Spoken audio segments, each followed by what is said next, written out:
The Mulhall family hailed from Kilclare Gardens in Talla, a working-class area in South Dublin. At the centre of the family were John and Kathleen Mulhall, who had raised a family of 6 children, 3 boys and 3 girls. Kathleen, originally from the travelling community, had married John Mulhall, but their relationship was marked by years of abuse and turmoil. Reports suggested that John Mulhall was physically abusive toward Kathleen, which ultimately led to the breakdown of their marriage.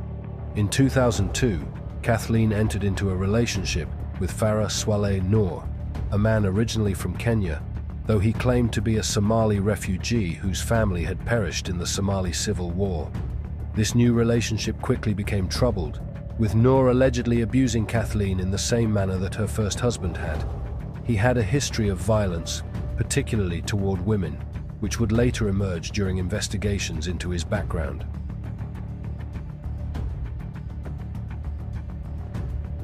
Linda Mulhall, the elder of the 2 sisters, was 30 years old at the time of the killing. Her life had been filled with hardship, largely stemming from her troubled upbringing and the trauma she faced. She left school at a young age and struggled to maintain stable employment. Linda had 4 children from previous relationships, and her life was marked by alcohol and heroin addiction, leading to repeated issues with the law. Her most notable previous conviction was for larceny in 1993, a crime that set the tone for many of her future encounters with the justice system. After her relationship with the father of her children broke down, Linda became involved with another abusive partner, Wayne Kinsella. Kinsella's cruelty toward Linda's children was horrific. He physically abused them, in one case beating the children with an electrical flex. The authorities intervened, and Linda's children were placed in foster care while Kinsella served time for his abusive actions. This history of abuse, addiction, and criminal behavior was a key factor in Linda's mindset at the time of the murder. She had faced years of trauma, and her violent actions against Noor were heavily influenced by these experiences.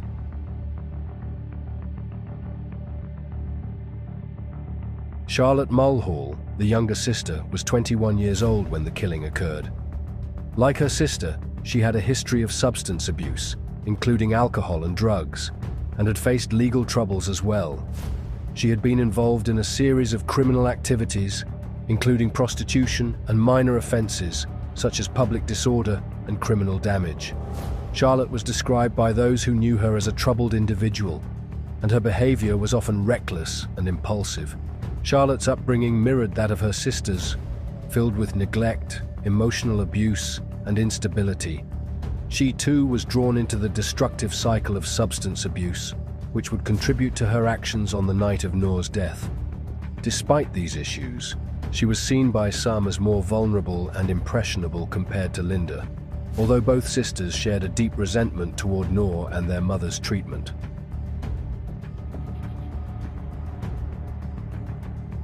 Farris Noor was a 40-year-old man who had arrived in Ireland in 1996 under false pretenses, claiming to be a Somali refugee whose family had been killed during the civil war in Somalia.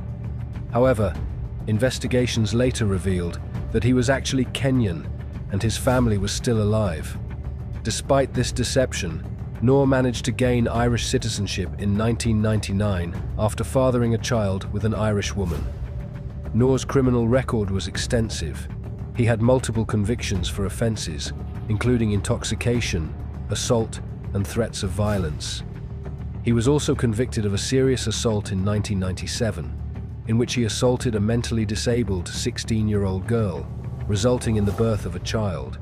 Noor had also been charged with numerous offenses, including assaults against women, which painted a clear picture of his violent nature. Despite his troubling past, Noor continued his relationship with Kathleen Mulhall, who, like many women in abusive relationships, struggled to leave him. The events that would lead to his brutal murder unfolded over several months, culminating in a fatal confrontation on the night of March 20th, 2005.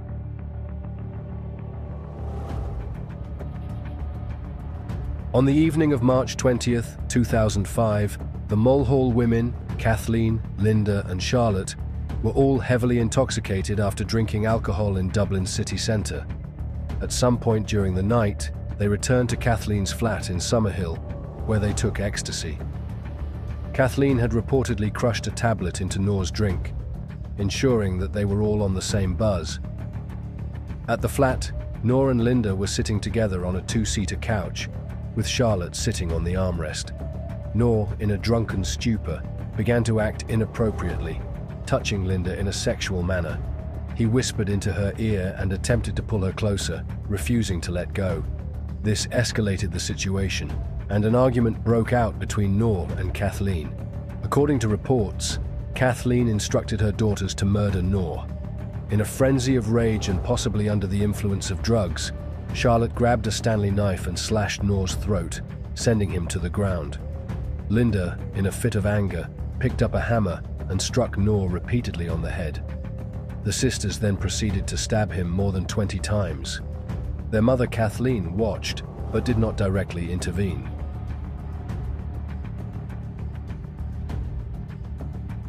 After Noor was killed, the sisters began the gruesome task of dismembering his body.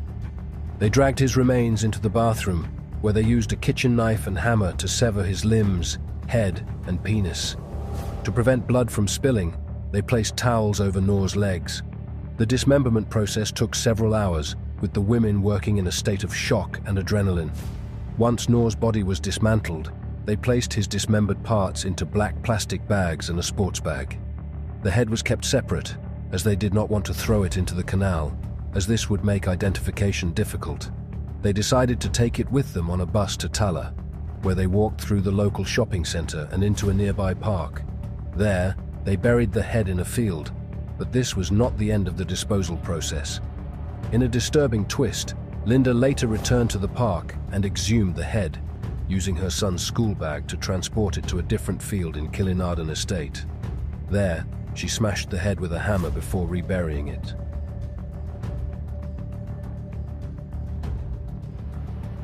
The discovery of Noor's dismembered leg in the Royal Canal near Croke Park on March 30th, 2005, marked the beginning of the investigation.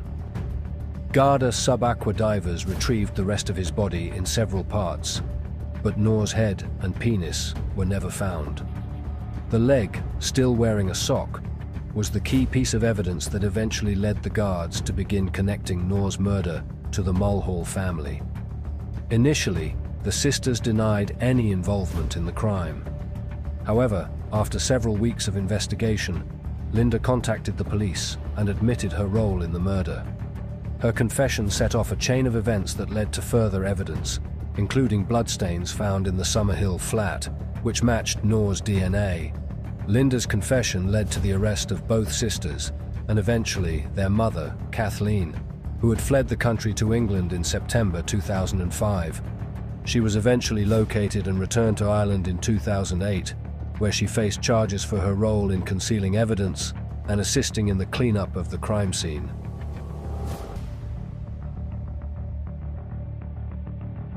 The trial of Linda and Charlotte Mulhall began in October 2006, with both sisters charged with murder. Charlotte was convicted of murder, while Linda was found guilty of manslaughter, as the jury accepted her defense of provocation. Linda's addiction to heroin and the volatile nature of her relationship with Noor were significant factors in her conviction. Charlotte received a mandatory life sentence for her role in the murder, while Linda was sentenced to 15 years in prison for manslaughter. Both women were sent to Mountjoy Women's Prison in Dublin. During her time in prison, Linda continued to attract media attention, particularly when she attempted to take her own life by slashing her wrists.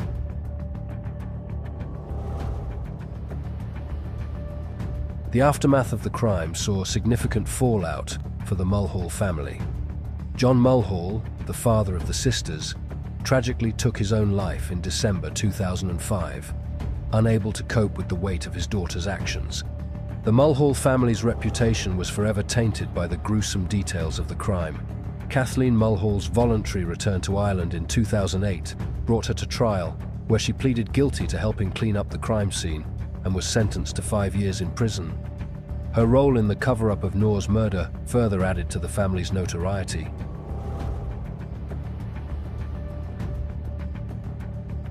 The horrifying nature of the crime has inspired numerous books, documentaries, and media coverage.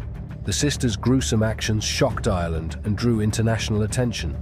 Books such as The Torso in the Canal by John Mooney and The Irish Scissor Sisters by Mick McCaffrey explored the events surrounding the murder in great detail, offering insights into the troubled lives of the Mulhall family. The crime and its aftermath raised broader questions about family dynamics, abuse, addiction, and the extremes to which some individuals might go under immense emotional and psychological strain.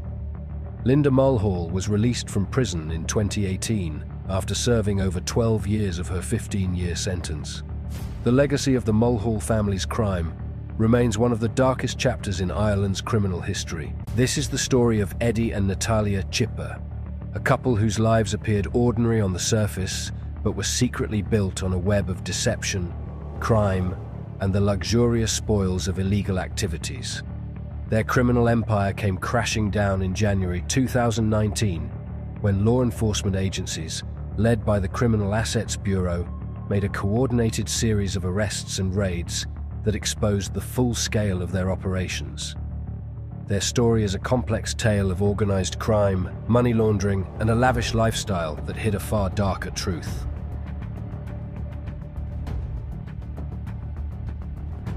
At first glance, Eddie and Natalia Chipper seemed like just another wealthy couple living in a quiet corner of Ireland.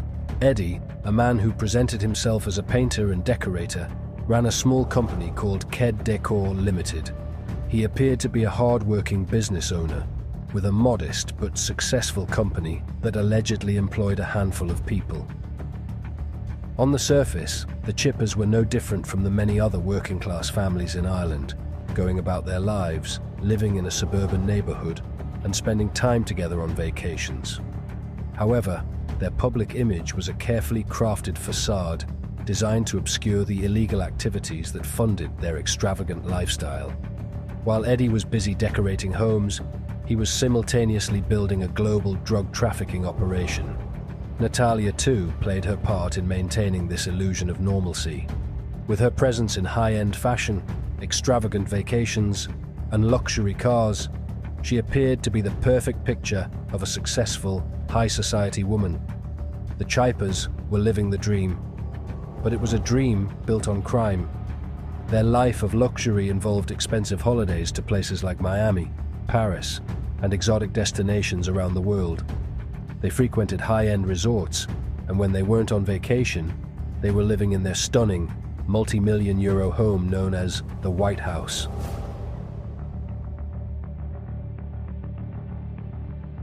In 2014, the Chippers purchased a property in Tullyard, Ireland, known locally as the White House, due to its striking, gleaming white exterior.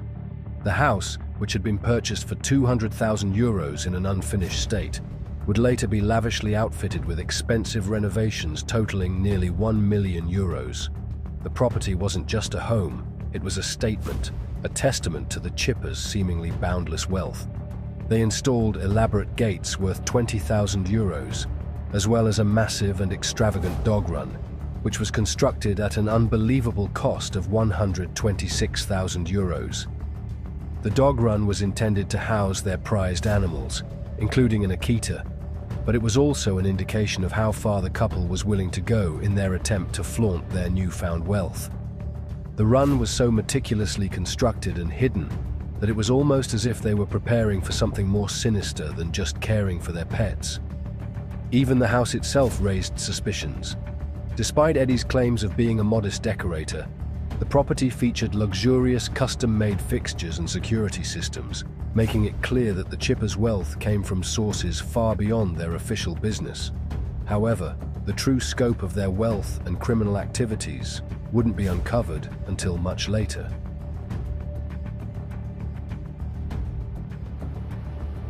In 2019, the facade of normalcy came crashing down when the organized crime unit raided the Chippers' White House.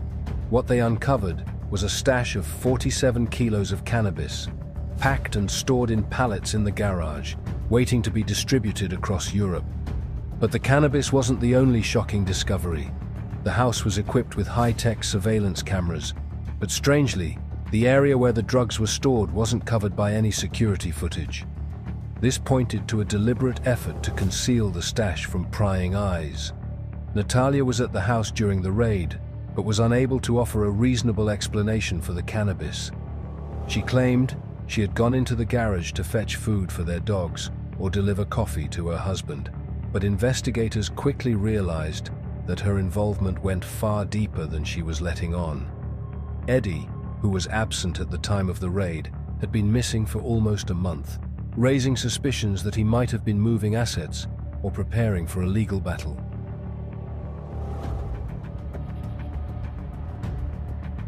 The story behind the Chippers' criminal activities wasn't just about cannabis. It was much more complex and widespread. As investigators dug deeper into their operations, they uncovered a sophisticated drug trafficking network spanning multiple countries. Eddie and Natalia were not mere drug dealers. They were part of a vast international operation.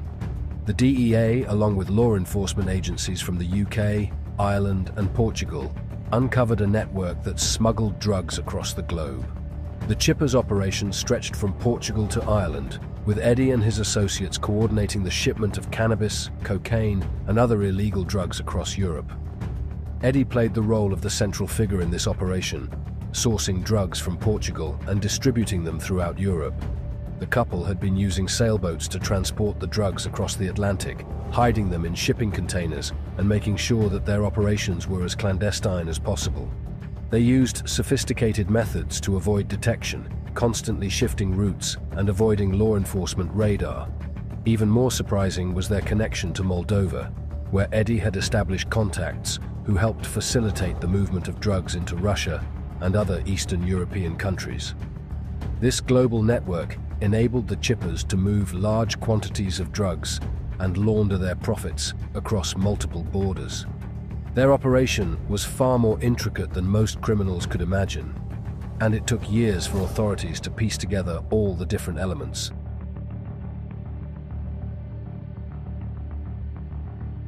Alongside their drug trafficking operations, the Chippers were heavily involved in money laundering, using a network of businesses, personal accounts, and shell companies. They funneled money across borders, making it difficult for authorities to trace their ill-gotten wealth. Transfers of nearly 300,000 euros were discovered, flowing from Moldova to Ireland and back again, with little to no legitimate explanation for the movement of such large sums.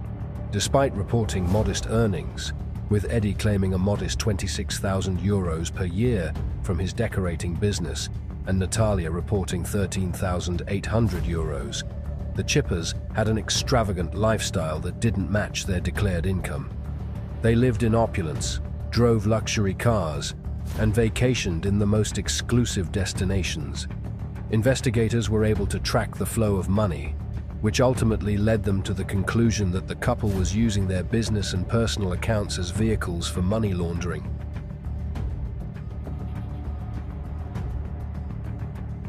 Further investigation revealed that Natalia, who had presented herself as a savvy businesswoman with an accounting degree from Moldova, was far from the professional she claimed to be. She admitted that her father had paid bribes to university officials to secure her degree. This admission further tarnished the Chippers' carefully constructed image. While Natalia played the role of the quiet, supportive wife, she was fully aware of the criminal activities taking place. Authorities soon uncovered evidence that she had been involved in money laundering and assisting Eddie in coordinating their operations. She wasn't just a passive participant, she was an active player in their international network.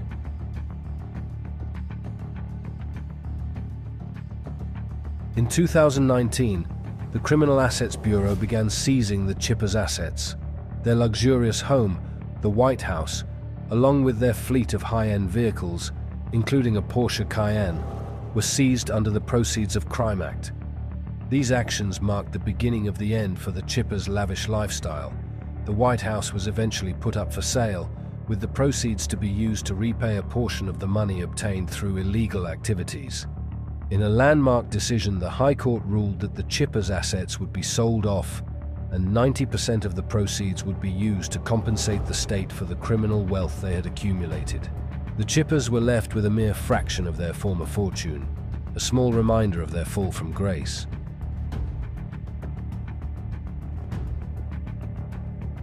What began as a small-time drug operation soon turned into a massive international case involving agencies from multiple countries. The Chippers were part of a vast global drug trafficking ring, which had managed to stay undetected for years. Thanks to the coordinated efforts of the DEA, CAB, and law enforcement across Europe, their extensive network was slowly dismantled. The fall of the Chippers has been seen as one of the most striking cases of organized crime in recent years. It serves as a cautionary tale about the dangers of living a double life and the lengths some will go to in order to conceal their illegal activities. The Chippers' rise and fall illustrate how seemingly ordinary people can become deeply involved in criminal enterprises and how such activities can remain hidden for years before the authorities catch on.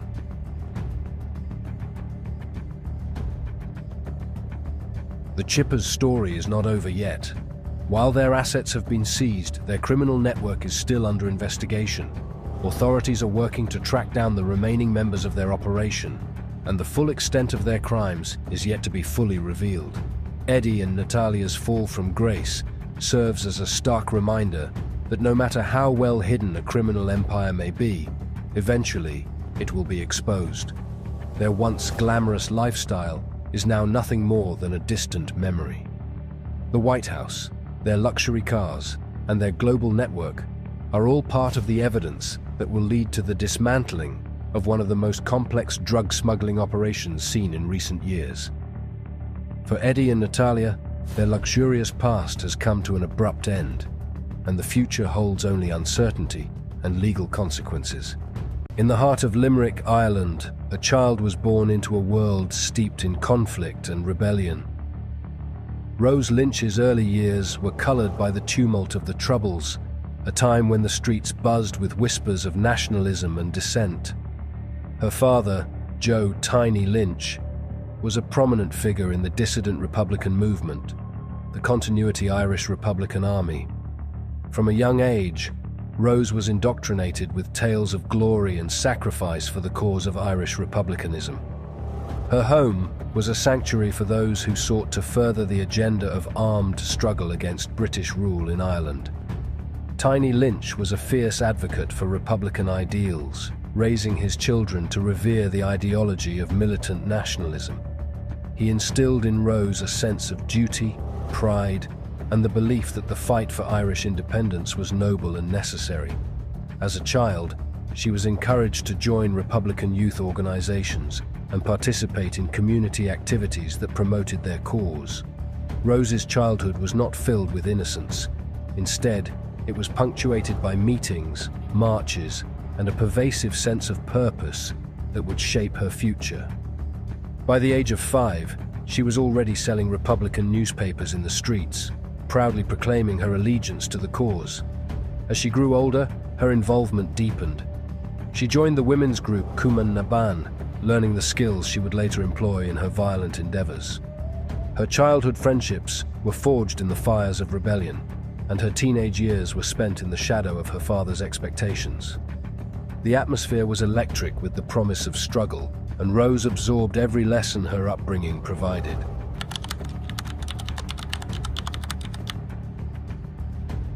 As she entered adulthood, Rose Lynch became a staunch member of the IRA, fully embracing the militant lifestyle.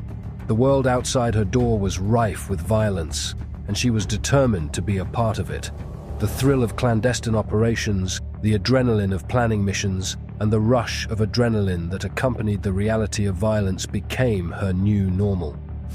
With a pistol in her possession and a fierce determination in her heart, she felt invincible. By the time she was in her 30s, Rose had moved to Dublin, where the dissident Republican movement was gaining momentum. It was during this time that she began to forge a reputation as a formidable figure within the IRA. Her fervor and dedication to the cause set her apart, and she quickly climbed the ranks of the organization.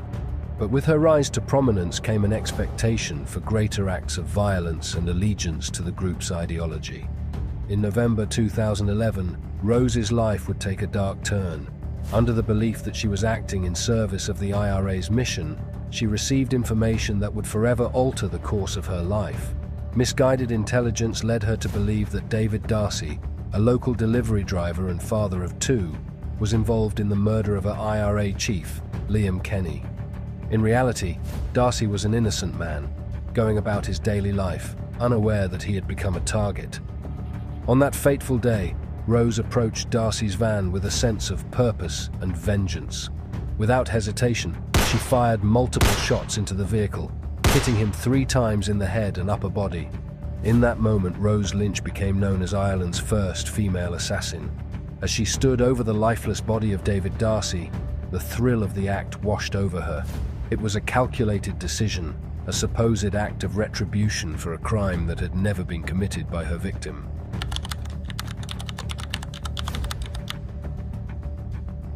The murder sent shockwaves through the community.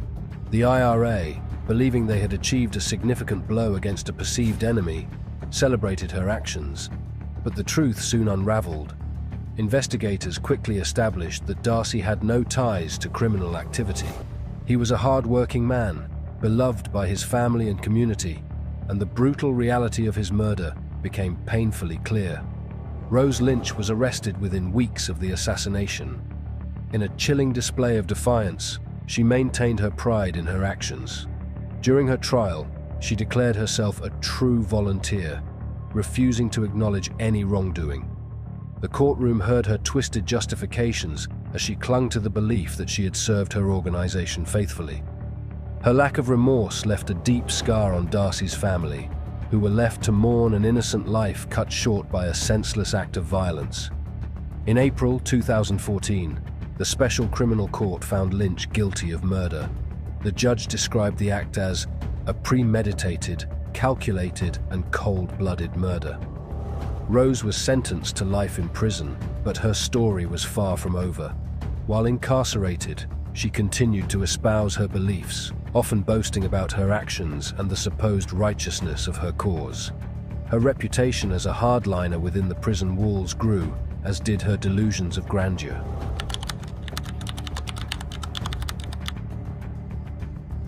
Limerick Prison became Rose Lynch's new reality. Initially, she was placed in solitary confinement due to the high-profile nature of her crime, but over time, she was integrated into the prison population. Here, she quickly garnered attention, not only for her infamy, but also for her attitude. As a self-proclaimed iconic Republican, Lynch attempted to maintain her persona, often throwing her weight around among fellow inmates. However, her bravado did not go unnoticed. In a turn of events, Rose found herself the target of another inmate's rage. During an altercation in the prison's E2 wing, she was attacked, resulting in a beating that left her bruised and humbled. The incident marked a significant shift in her demeanor. Once brash and defiant, she now spent more time in her cell, reflecting on her choices and the life that had led her to this point. The prison atmosphere was harsher than she had anticipated. Inmates and guards alike were wary of her, and as the novelty of her reputation wore off, she struggled to maintain her tough exterior. Behind the bars, Rose faced the reality of her actions and the devastation they caused. The name of David Darcy haunted her, a constant reminder of the innocent life she had extinguished.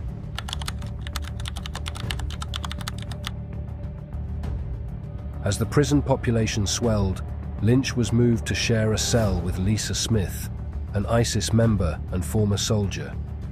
Their unlikely partnership drew attention, as both women had become symbolic figures in Ireland's troubled history of violence. Despite their differences, they found common ground in their defiance of the systems that had imprisoned them. Sharing a cell, they discussed their pasts, their beliefs, and their lives before incarceration.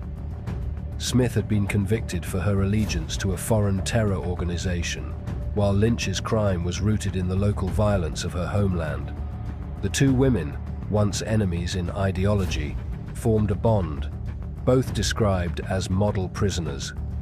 The prison authorities took note of their camaraderie, and it was seen as a surprising development in the otherwise hostile environment of Limerick prison. Lynch and Smith's shared experiences of extremism became a focal point for conversations about rehabilitation and redemption within the prison system. As they navigated the complexities of their situations, they began to challenge each other's beliefs and perceptions of their past actions.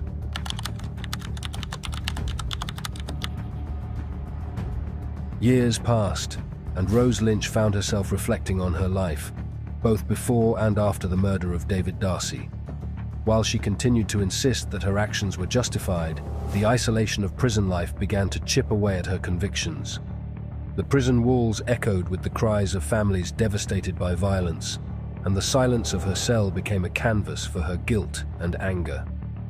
Though she remained unrepentant publicly, internally, a transformation was underway. Lynch started to realize the futility of her past actions and the cycle of violence that had consumed her life and those around her. She grappled with the legacy she would leave behind: a daughter, a community, and a country burdened by the memories of bloodshed. As she navigated this internal conflict, the echoes of David Darcy's family resonated in her mind. They had been stripped of a father, a husband, and a friend due to her choices. Would she ever have the chance to seek forgiveness, or would she be forever imprisoned by her own actions?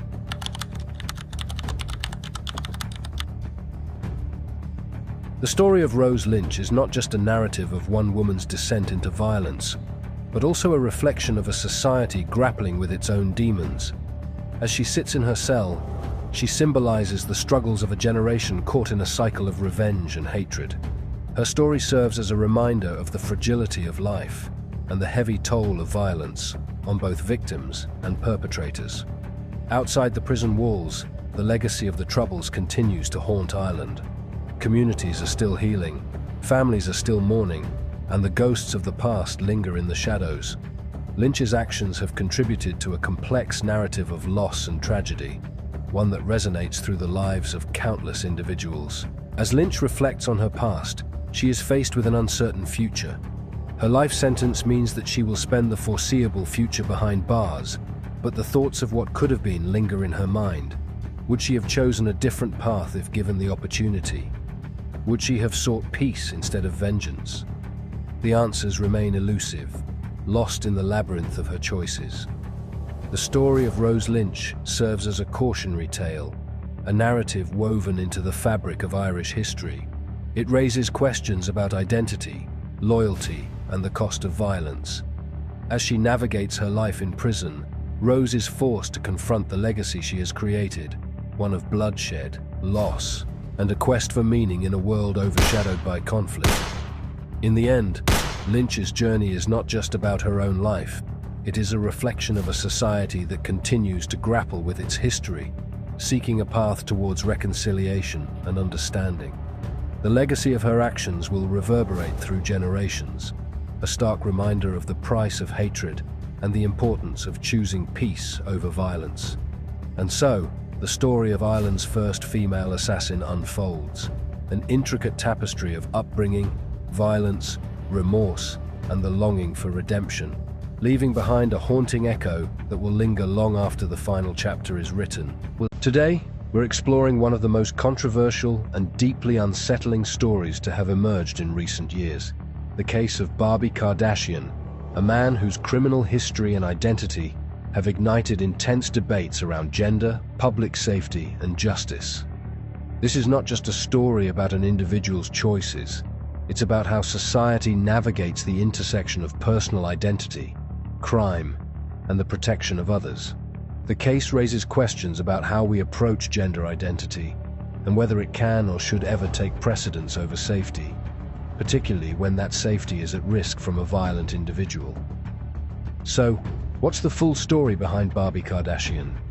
Why has his case become such a lightning rod for controversy?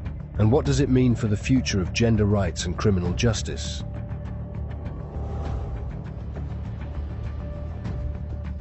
Barbie Kardashian, born Alejandro Gentile, initially gained attention for his crimes. However, his case became even more divisive in 2020 when he legally transitioned and changed his gender. Up until that point, Alejandro had been known for his history of violent offenses, including threats of sexual assault and murder. After legally changing his name and gender, he became known as Barbie Kardashian, a name that would be thrust into the headlines for all the wrong reasons. Born a biological male in Ireland, Alejandro's violent behavior began at a young age, setting the stage for a tragic life marked by criminal acts and an eventual transformation that raised troubling questions for society. His case is a perfect storm of criminality, gender identity, and public safety concerns, forcing us to examine how these issues interact in modern-day society.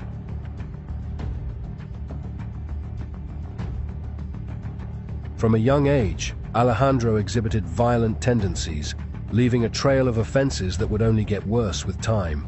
By the time he reached his teenage years, his criminal record already included multiple charges for sexual assault, physical violence, and threats of death. One of the most chilling aspects of his criminal history came from his obsession with his mother, whom he threatened to assault and murder on several occasions. His violent behavior wasn't limited to his mother, though.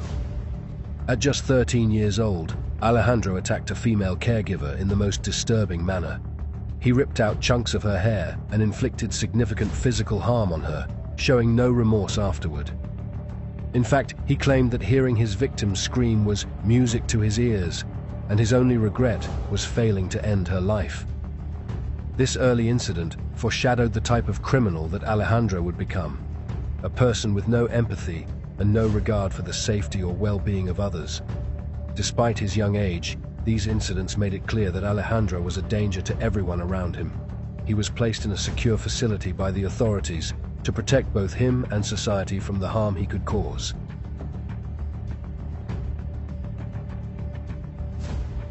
In 2020, Alejandro changed his name to Barbie Kardashian and legally transitioned to a woman. It's important to note that his transition was not accompanied by any gender-affirming medical procedures. It was simply a legal change of name and gender. This decision raised a critical issue.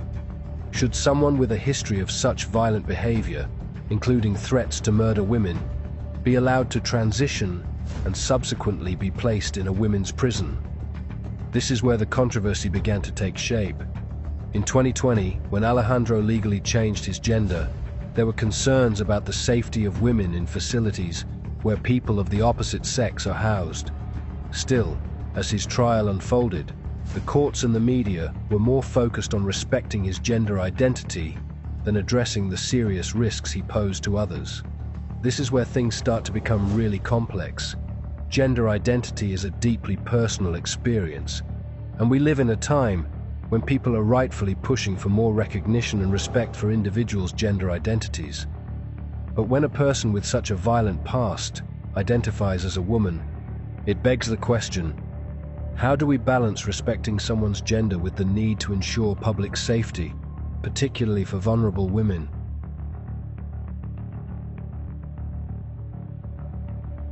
In 2022, Barbie Kardashian faced charges for threatening to murder his mother, a care worker, and several other individuals. He was convicted on 7 counts related to the threats against his mother, but he was acquitted of 4 charges related to threats against his care worker. During the trial, the court learned just how deeply disturbed and dangerous Kardashian had become. Evidence presented in the trial included a shocking admission from Kardashian himself. He told a social care manager that if he were able to get into his mother's house, he would stab her repeatedly, targeting her body and genitalia with the intention of prolonging her suffering.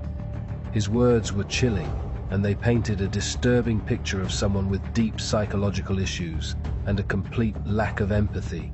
Despite this, the trial became complicated when the issue of his gender identity entered the conversation. Throughout the proceedings, the courts, the media, and even the people surrounding the case referred to him as she and Mrs. Kardashian, consistently respecting his transition. Many onlookers felt that the courts were more concerned with his identity than with his dangerous behavior. For example, during discussions about his possible sentencing, the focus seemed to shift toward whether or not he was being misgendered, rather than whether or not he should be placed in a women's prison.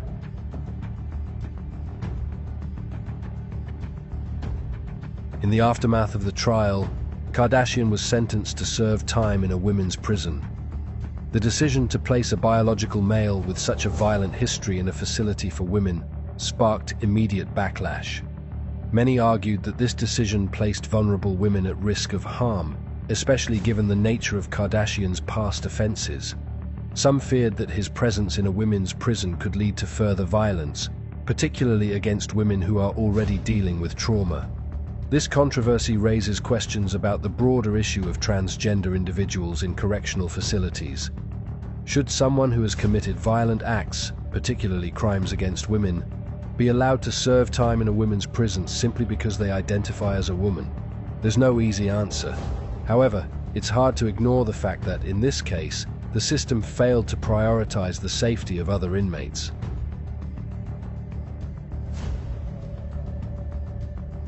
As the news of Kardashian's sentence spread, public reaction was swift and intense. On social media, many people voiced their outrage at the decision to place him in a women's prison. Some even went as far as to call the situation absurd, pointing out that a person with a criminal history like Kardashian's should not be granted special treatment simply because they had changed their gender identity. Perhaps the most unsettling aspect of this story is how Kardashian's case became intertwined with broader debates about gender and justice. While the public was outraged by the decision to send a violent criminal to a women's prison, others criticized the media and courts for not focusing more on Kardashian's violent tendencies and criminal history. Instead, there was a disproportionate amount of attention given to respecting his pronouns and gender identity, creating a disconnect between what was happening in the real world and what was happening in the legal and media spheres.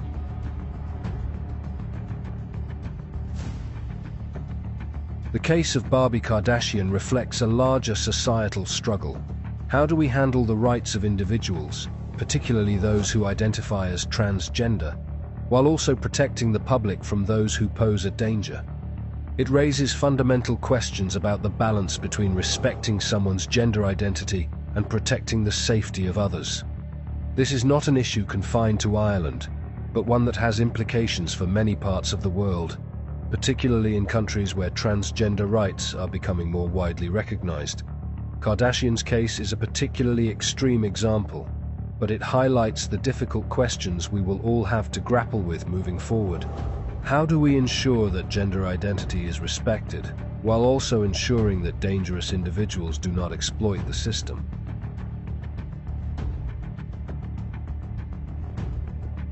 Barbie Kardashian, born Alejandro Gentile, is a deeply troubling case that forces us to confront uncomfortable truths about society's evolving approach to gender, criminal justice, and public safety. While we should absolutely strive to respect and support individuals in their gender identities, we must also remain vigilant about the potential for abuse of these systems, particularly when it comes to protecting vulnerable people. Ultimately, the case serves as a sobering reminder that, as we move forward into an increasingly complex world, we must carefully consider the broader implications of our choices. In situations like this, the need for compassion and the need for public safety must be balanced carefully, and that balance is something society will need to continue working toward in the coming years. As we reflect on the case of Barbie Kardashian, we must ask ourselves, what does it mean to live in a society that places identity over reality? And how can we ensure that justice is served while also respecting the rights of all individuals?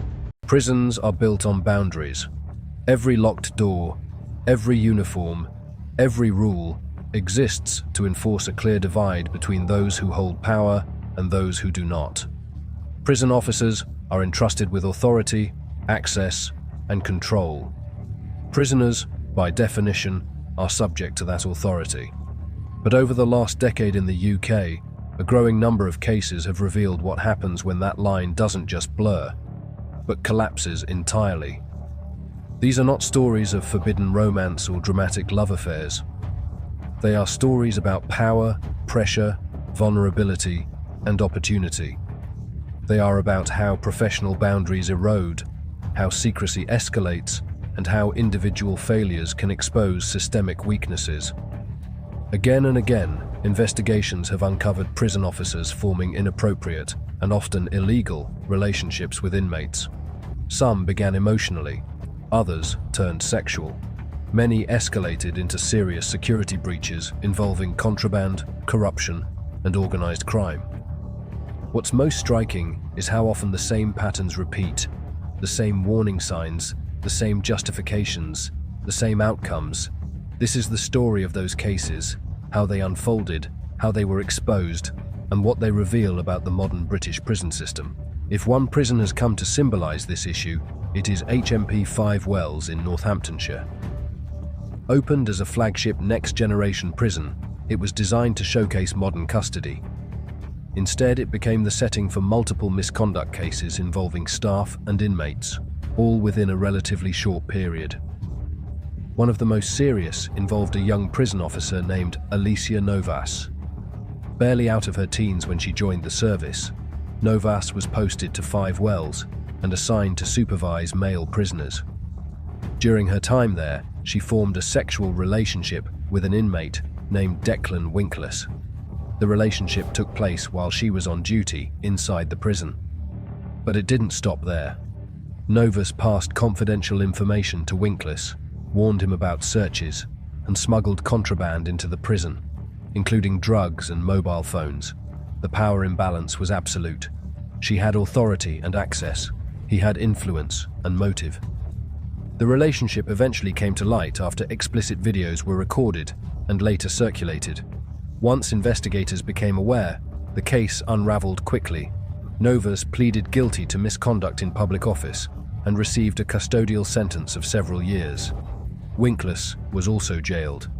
The case raised uncomfortable questions about recruitment, supervision, and how such conduct could go undetected. But it would not be the last scandal at 5 Wells. Another officer at the same prison, Tony Cole, followed a remarkably similar path. Between late 2022 and early 2023, Cole exchanged more than 4,000 text messages and phone calls with a prisoner. The scale of communication made it clear this was not a momentary lapse, but a sustained, secret relationship. The interactions escalated beyond messaging. Cole kissed the inmate, sat on his lap, and spent time alone with him on the prison wing. More seriously, she warned him about upcoming searches, directly undermining prison security. CCTV footage and phone downloads exposed the full extent of the relationship. Cole admitted her conduct and pleaded guilty to misconduct in public office. In court, the judge was blunt. Emotional involvement did not excuse the abuse of power. Cole was sentenced to 12 months in prison. By this point, 5 Wells had already seen multiple officers jailed for near-identical behavior. Still, another case was yet to surface. Aimee Betro, also stationed at HMP 5 Wells, was found to have formed inappropriate relationships with 2 inmates. Investigators discovered she had entered prisoners' cells without legitimate reason, exchanged messages, and fostered personal connections entirely outside professional boundaries. This was not a single emotional attachment, but a broader pattern of disregard for rules and authority. Betro pleaded guilty to misconduct in public office and received a custodial sentence. 3 officers, 3 convictions, 1 prison. The focus now shifted from individual blame to institutional concern. But while attention centered on 5 Wells, similar cases were emerging elsewhere.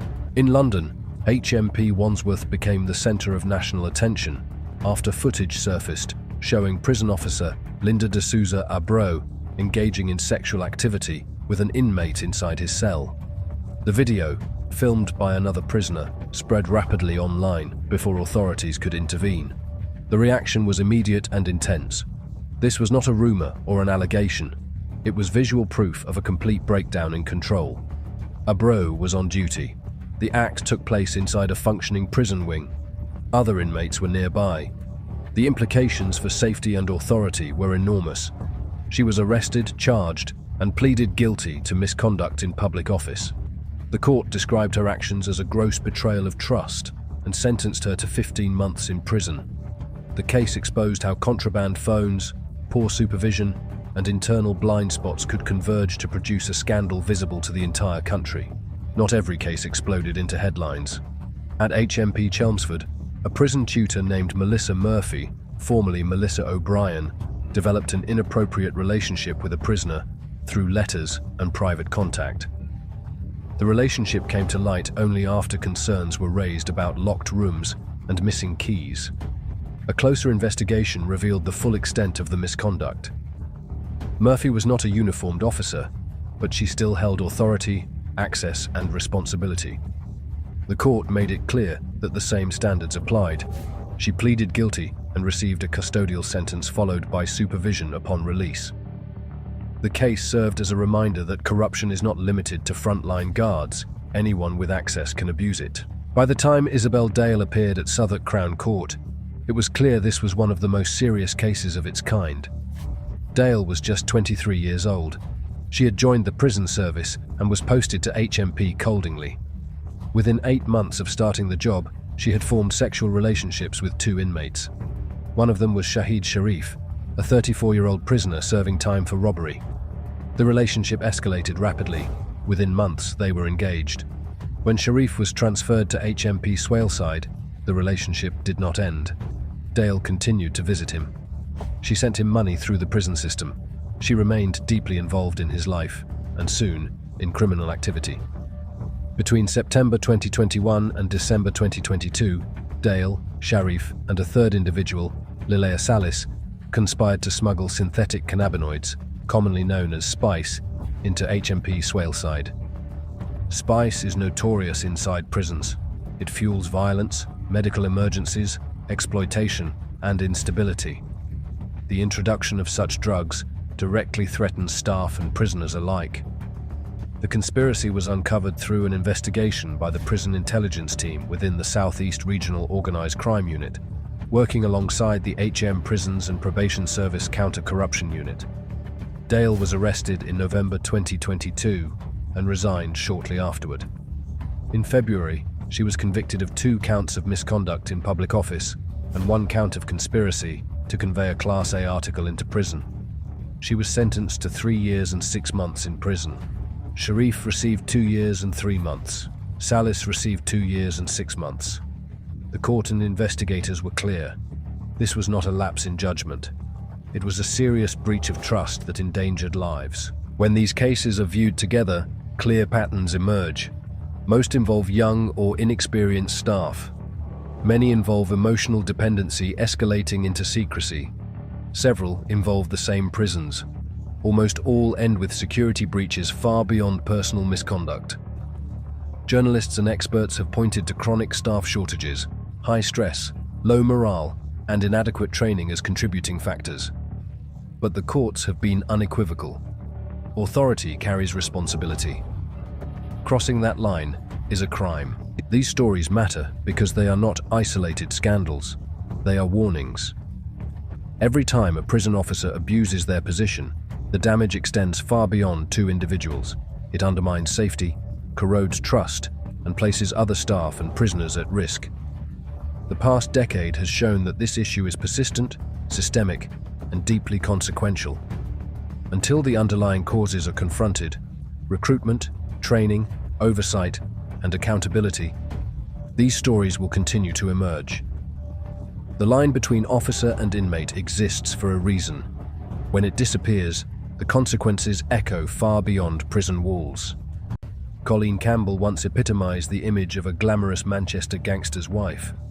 A mother of 2, she enjoyed the spoils of organized crime, a BMW and a Mercedes parked outside her Tameside home, foreign holidays, and a newly extended property that announced her status in the neighborhood. But beneath the shiny veneer was a life funded by drug money and violence. Police began circling the Campbells as far back as 2014. Thomas Campbell, Colleen's husband at the time, was a prominent figure in Greater Manchester's cocaine trade. Investigators quickly realized that the couple's income, limited to state benefits, and Colleen's part-time shifts at the retailer Matalan, could not support their lavish spending. More than £100,000 had flowed through their accounts on cars and luxury breaks abroad. By 2019, the couple faced justice. At Manchester Crown Court, both admitted to laundering drug money. Thomas was jailed for 2 years, while Colleen escaped with a 16-month suspended sentence. For a time, it looked as though she had avoided the full weight of the law. That illusion shattered 3 years later, when Thomas Campbell was found murdered in his £350,000 townhouse in Mossley. He had been subjected to a prolonged, sadistic assault. Neighbours later recalled the horror of the discovery. Thomas lay in the hallway, naked except for his socks, his body bearing 61 separate injuries. He had been stabbed, punched, stamped on, and scalded with boiling water. The killers robbed him of drugs, cash, and valuables before leaving him to die. Given Thomas's reputation as a drugs kingpin, detectives initially suspected rivals. Few imagined Colleen herself would be implicated, but suspicions arose when she visited a psychic just days after the murder. She told Thomas's mother that his spirit had been summoned and, chillingly, described the precise nature of his injuries, details that had not been released to the public. Thomas's mother alerted police, and Colleen's carefully constructed facade began to crumble. Investigators uncovered damning evidence. Colleen had been feeding information about her ex-husband's movements to the killers. A phone conversation with one of them was even captured on her home CCTV system. In 2023, after a 5-week trial, Colleen was convicted of manslaughter. The ringleader, Rhys Stephen, was found guilty of murder and handed a life sentence with a minimum term of 37 years. Another associate, Stephen Cleworth, was convicted of manslaughter and conspiracy to rob, receiving a 12-year sentence. Adding to her notoriety, it emerged that just days before Thomas's murder, Colleen had been involved in a violent street brawl in Manchester. During the fight, she attacked a woman with a hammer, an assault that later earned her an additional 18-month sentence. The once glamorous gangster's mole now spends her days in a drab prison cell, her past luxury long gone, her reputation forever tainted by betrayal and violence. When Kellyanne Sweeney entered Manchester Crown Court in 2023, all eyes were on her. With her styled blonde hair, high-end clothes, and confident walk, she looked more like a reality TV star than the partner of a man accused of murdering a child. Yet she was there to support Thomas Cashman, her long-term boyfriend, through one of the most notorious trials in modern British criminal history. Cashman stood accused of killing 9-year-old Olivia Pratt-Corbell in Liverpool. The child had been shot in her own home as she tried to take shelter behind her mother, Cheryl, during a gang-related dispute. The case horrified the nation, but Kellyanne remained steadfast, presenting a glamorous image that contrasted sharply with the harrowing evidence being heard inside the courtroom. The couple had built a comfortable lifestyle in West Derby, Liverpool. Cashman, known simply as Cash on the streets, was earning around £250,000 a year, 7 times the average local salary. He was heavily involved in large-scale cannabis farming and distribution, as well as working as an enforcer for the feared Heighton firm. Kellyanne enjoyed the benefits of his criminal enterprise. She drove a £33,000 Land Rover Discovery Sport, holidayed abroad, and lived in a rented 4-bedroom house worth nearly £500,000. The pair also leased a luxury apartment overlooking the River Mersey. To outsiders, they looked like a prosperous young family, raising their teenage son and young daughter in comfort. But behind the facade was betrayal and violence. During the trial, Kellyanne learned that Cashman had been unfaithful. It was his mistress who eventually reported him to the police, believing he was involved in Olivia's murder. Under questioning, Cashman admitted Kellyanne never asked where his money came from, though he conceded she likely had suspicions about his drug dealing. The jury found Cashman guilty of murder, attempted murder, the wounding of Cheryl Corbell, and firearms offences. He was sentenced to life imprisonment, with no chance of parole until he is in his 70s. For Kellyanne, the verdict was devastating. The glamorous life she once portrayed vanished overnight. Since his arrest, she and her children are believed to have returned to the council estate where she grew up, a dramatic fall from the luxury lifestyle funded by Cashman's crimes. Nicola Cassels has long been whispered about in Scotland's criminal underworld. A mother of three, she is known less for her own crimes than for her close relationships with some of the country's most notorious figures. She once dated John Bonner, who was at the wheel when feared enforcer Kevin Gerbil Carroll was driven to his death in 2010. Carroll, an infamous figure within the Daniels crime family, was ambushed and shot dead in an Asda car park in one of Scotland's most shocking gangland hits. Nicola's name has also been linked to Stephen Bonzo Daniel, a powerful figure within the same underworld. Daniel was left permanently scarred after surviving a meat cleaver attack during a long-running feud with the Lyons crime family. Further rumors connect Nicola to Richardson gang member David Toga, cementing her reputation as one of the most connected women in the Scottish criminal scene.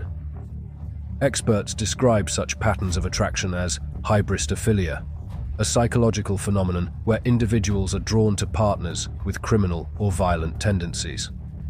According to private investigator Alison Harris, it's not the crimes themselves, but the traits of a criminal, power, danger, charisma, that many find exciting.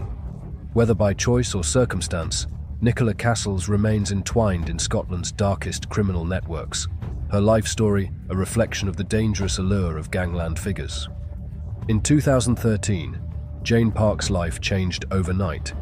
At just 17, she became the UK's youngest Euro Millions winner, scooping £1 million on a lucky dip ticket. But rather than providing stability, the windfall set her on a rollercoaster path of cosmetic surgery, tabloid headlines, and dangerous relationships. Flush with cash, Jane underwent multiple procedures, including a £4,500 breast augmentation and a Brazilian butt lift that nearly killed her after she contracted sepsis in 2017. Her looks and her wealth brought attention, not least from figures in the underworld. She became romantically involved with Richardson gang associate David Toga, but when Toga was caught cheating with another gangster's partner, Jane responded by beginning a relationship with that gangster, Mark Webley. In doing so, she completed a notorious partner swap within the Richardson crime circle.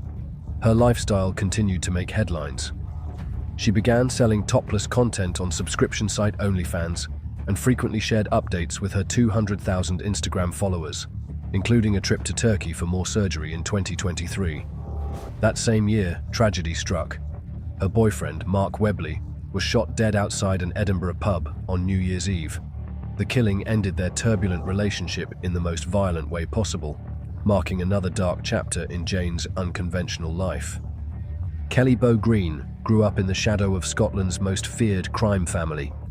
The daughter of Jamie Daniel, she fell in love with Kevin Gerbil Carroll, one of her father's most ruthless enforcers. In 2010, Carroll was gunned down at the age of 29, the victim of a bitter feud with the Lyons crime family. At his funeral, Kelly's grief was plain. She described him as a lover, a friend, my everything. Their shared home, worth £217,000, was seized by authorities, and Kelly was forced to move. Her next house in Glasgow was later firebombed in what was believed to be gang retaliation. Kelly herself later drifted into petty crime. In 2017, she was arrested for shoplifting £800 worth of clothing from H&M. She was spared prison, but ordered to carry out 180 hours of unpaid work. Reports suggested she was part of a shoplifting gang that included her aunt, Annette Daniel, a woman with 22 prior convictions. Kelly's life highlights the cycle of criminality that runs through generations of families within Scotland's gangland. Even when tragedy strikes, the pull of the underworld seems inescapable. Caroline Stevenson is the wife of Jamie "Iceman" Stevenson, once dubbed the Scottish Tony Soprano. In 2024, Jamie was jailed for 20 years after plotting to smuggle £100 million worth of cocaine into the UK, hidden among shipments of bananas. While her husband serves his sentence, Caroline has cultivated an image of glamour and resilience. She runs an ice cream parlor in Glasgow and maintains a polished presence on social media, regularly showcasing designer clothes and luxury purchases. Her confidence was on display even during her husband's trial. At one point, she posted an image of a banana with laughing emojis, a pointed reference to the smuggling plot that had landed him in court. Caroline represents a new face of the gangster's wife, outwardly respectable, publicly glamorous, and unashamed of her ties to organized crime.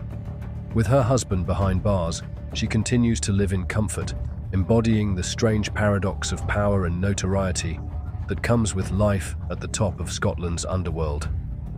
In late April of 2014, two Dublin men, Owen O'Connor and Anthony Keegan, set out on a journey that was supposed to be routine. The pair had travelled outside the city many times before, often for reasons linked to the volatile drug economy that controlled much of their day-to-day lives. O'Connor, at 32, was deeply involved in cannabis distribution across parts of Dublin. He was known for operating in a world of debts, shifting alliances, and dangerous associates. For him, travelling to meet suppliers or debtors was simply part of business. One of the men he was dealing with was Neville van der Westhuizen, a South African national living in a remote cottage near Lough Sheelin, straddling the Meath Cavan border. Neville was unpredictable, volatile, and already linked to violent behaviour. His partner, an Irish woman named Ruth Lawrence, lived with him in the cottage, and, according to several witnesses, heavily intertwined in Neville's dealings.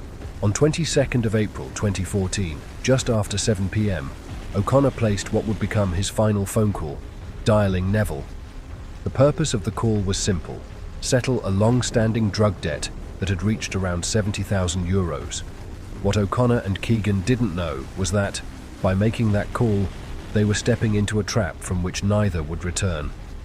Hours later, their car would be found abandoned near Lough Sheelin, doors locked, no signs of a struggle, no trace of the men themselves.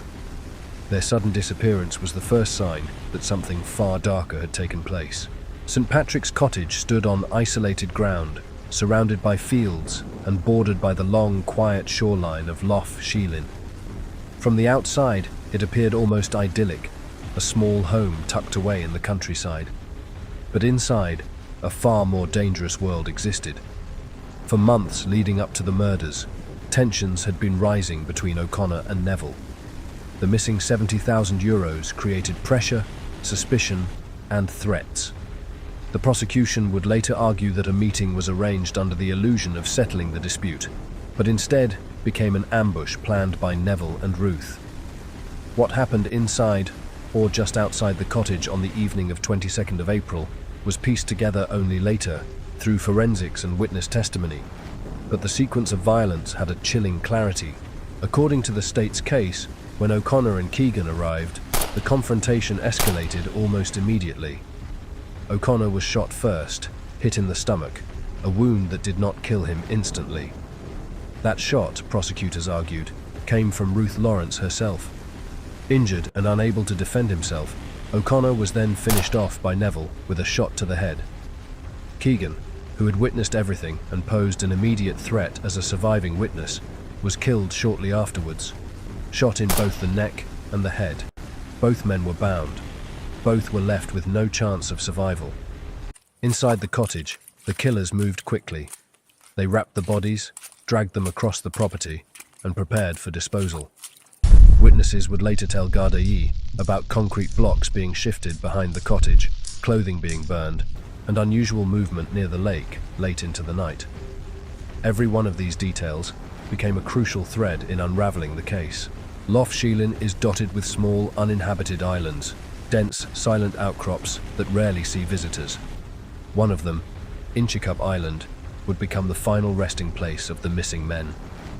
Garda investigators later established that Neville and Lawrence used a small boat belonging to the cottage to transport the bodies across the dark lake. For the killers, the island offered cover, no foot traffic, no buildings, and thick vegetation. Under moonlight, the shallow grave was dug. The bodies were rolled in and covered with soil, branches, and debris. The killers attempted to erase the traces. Witnesses described hearing a boat late at night, seeing smoke near the cottage, and noticing suspicious activity on the shoreline. But despite their efforts, one thing they couldn't hide was the smell.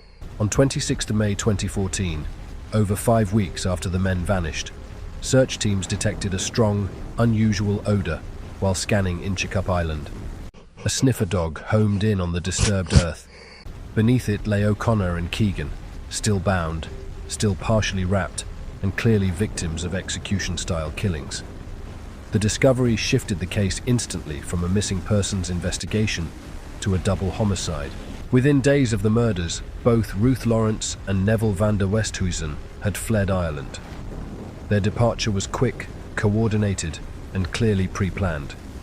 They moved first through the UK, then onward to South Africa, disappearing into a country where Neville already had connections and a criminal past. For Gardaí, this flight was a defining moment. It confirmed their suspicions, crystallized the timeline, and elevated the pair to prime suspects. But without direct forensic evidence and without the killers in the jurisdiction, progress stalled. The investigation entered a long, grinding phase. Gardaí compiled witness statements, tracked communication patterns, traced bank activity, and reconstructed the final hours of the victims' lives. But with the suspects overseas, progress was slow. Then, years later, a major breakthrough occurred, not in Ireland, but in South Africa. In 2020, Neville van der Westhuizen was arrested, charged, and convicted in South Africa for a brutal series of crimes: kidnapping, attempted murder, and the murder of a young man. He was sentenced to 15 years in prison. This incarceration gave Irish investigators something critical: a stable location where van der Westhuizen could be monitored and eventually extradited. Meanwhile, Ruth Lawrence remained free in South Africa until 2022, moving between regions, living under multiple addresses, and reportedly living under the radar. After a long intelligence operation between the Gardaí and South African police, she was located in Bloemfontein and arrested under an Irish extradition warrant. Her removal was not quick. It involved a complex legal process, multiple hearings, and rigorous verification of the charges. But after nearly a year of legal maneuvering, she was placed on a flight to Ireland. On 26 May 2023, exactly 9 years after the bodies were found, she touched down in Dublin and was immediately arrested for the murders. When Ruth Lawrence stood trial in the Central Criminal Court in 2025, the courtroom became the stage for a forensic reconstruction of everything that had happened in the spring of 2014. The prosecution presented evidence from every angle: digital forensics, mobile phone analysis, forensic pathology, lake searches, island soil samples, and countless witness accounts from both the Dublin criminal world and rural residents around Lough Sheelin. They argued that Lawrence was not merely present, but an active participant. They said she pulled the trigger on the first shot that wounded O'Connor. They said she acted together with Neville in the killings, the transport, the burial, and the destruction of evidence. Witnesses spoke of her comments after the murders, her behavior, her departure from Ireland, and her long-term attempt to avoid capture. The defense countered with attacks on credibility. They argued that witnesses were unreliable, that Neville alone was responsible, that there was no physical proof she fired a gun. But the broader picture, the motive, the movements, the logistics of the burial, and especially the coordinated escape, formed a narrative that was difficult for the jury to ignore. After nearly 14 hours of deliberation, the jury returned a majority verdict: guilty on both counts of murder. Ruth Lawrence now faces life imprisonment. Neville's extradition is pending the completion of his South African sentence. More than a decade after O'Connor and Keegan set out from Dublin on that April evening, the story that began with a drug debt and a phone call ended in a courtroom with a verdict that brought the long investigation to a definitive close. A rural cottage, a drug debt spiraling out of control, a staged meeting that turned into a double execution, a lake, an island, a shallow grave, a flight across continents, and finally, a trial that pieced the truth back together. The Lough Sheelin double murder case stands as one of Ireland's most methodically built investigations, spanning countries, years, and a web of forensic detail, until every piece connected, every movement aligned, and the events of the 22nd of April 2014 were finally laid bare. When Dublin's streets are quiet at night, the shadow of the organised crime feud still lingers. Most people know the names of the men, the cartel leaders, the enforcers, the hitmen. But there is another, often overlooked story: the lives of the women connected to them. These are wives, partners, and mothers whose daily routines are defined by fear, wealth, secrecy, and loyalty. Some live in fortified mansions with private security. Others raise children in Dublin's inner city under the constant surveillance of law enforcement. They attend social events, run businesses, and manage households, all while navigating the dangers that come with being close to organized crime. For some, life has been glamorous: jets, luxury hotels, designer wardrobes. For others, it has been a careful balance between raising children and avoiding the attention of both rival gangs and the authorities. Most of these women are not criminals, yet their stories reveal how deeply organized crime can touch the lives of those around it. One of which is Quiver Robinson, who grew up in Coolock, a working-class neighborhood in North Dublin.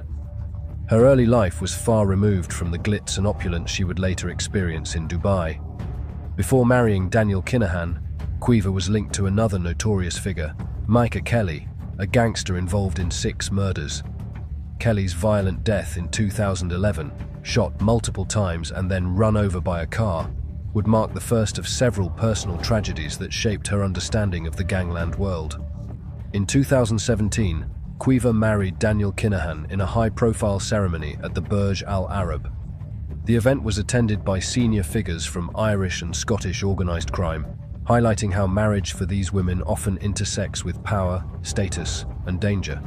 Since then, Quiver has established herself in Dubai's real estate market, handling multi-million-pound properties.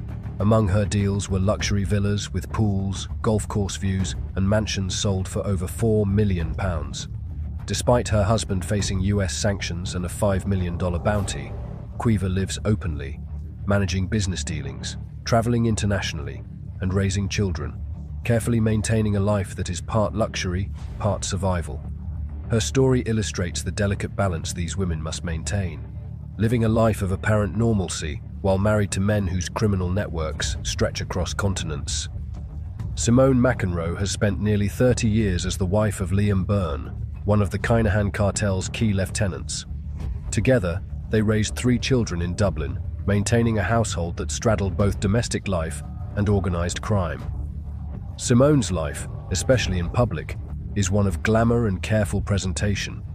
Social media shows holidays, family celebrations, and designer wardrobes. But behind the facade is a life punctuated by raids and seizures.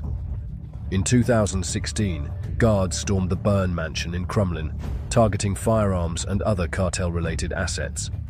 Eventually, the Criminal Assets Bureau confiscated nearly €2 million linked to Byrne's network. Even with wealth and privilege, Simone's experience reflects the precarious nature of being married to a criminal. She had to navigate media scrutiny, police interference, and the constant threat of retaliation from rival gangs. Yet she has maintained a role as a devoted mother, balancing her family's safety with the reality of her husband's imprisonment. The 2016 Regency Hotel attack left Kelly Quinn widowed and thrust into a world of public attention. Her partner, David Byrne, was assassinated in a targeted attack that escalated the Kinahan-Hutch feud. Quinn publicly maintained that Byrne was not involved in crime, describing him as in the wrong place at the wrong time.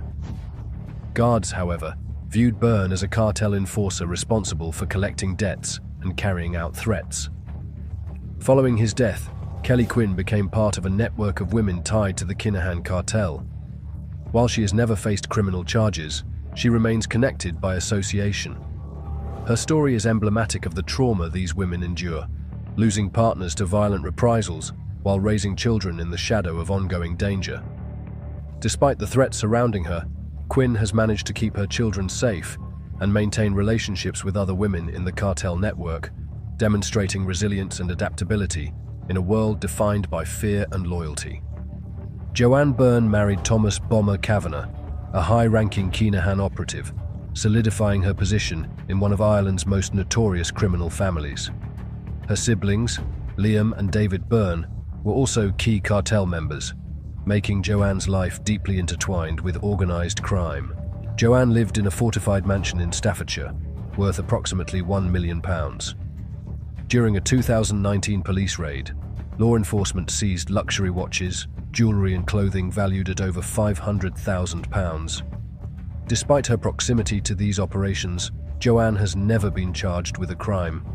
Her life illustrates the tension many women face, living in wealth and luxury, while their family connections place them at constant risk of legal action, retaliation, or seizure of property.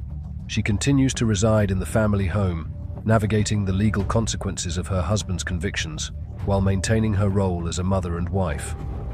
Anita Freeman met Sean McGovern as a teenager in Dublin. Together, they raised 2 children, yet their lives changed dramatically as McGovern became a senior figure in the Kinahan cartel. In 2017, the couple moved to Dubai to avoid law enforcement pressure. Freeman adapted to life abroad, maintaining connections with other women in the network, including Quiva Robinson. Her Dublin home was eventually seized by authorities as a criminal asset. In 2025, McGovern was extradited to Ireland to face charges including murder and directing cartel operations. Freeman remains in Dubai, managing her family and navigating the duality of life as a partner of a convicted gangster, maintaining daily normalcy while living with the knowledge that the man she loves is behind bars. On the Hutch side, Charlene Lamb lives with James Mago Gately, who has survived at least 6 assassination attempts. Lamb has chosen a path of independence, operating Bombshell Beauty, a small cosmetic salon in Dublin. While Gately navigates the dangers of gangland life, Lamb manages a legitimate business. Her home was seized in 2023 by the Criminal Assets Bureau for alleged criminal funding, but Lamb herself has never faced charges. She represents the women who must balance survival, motherhood, and a tenuous connection to the underworld, often operating quietly in the background while threats loom large. Nicola Morrissey, 49, wife of Johnny Cash Morrissey, has been spotted publicly for the first time since their arrests in Spain. Johnny, 65, is accused of laundering millions for the notorious Kinahan cartel, with allegations linking their Glasgow-based drinks company, Nero Drinks, to the criminal network.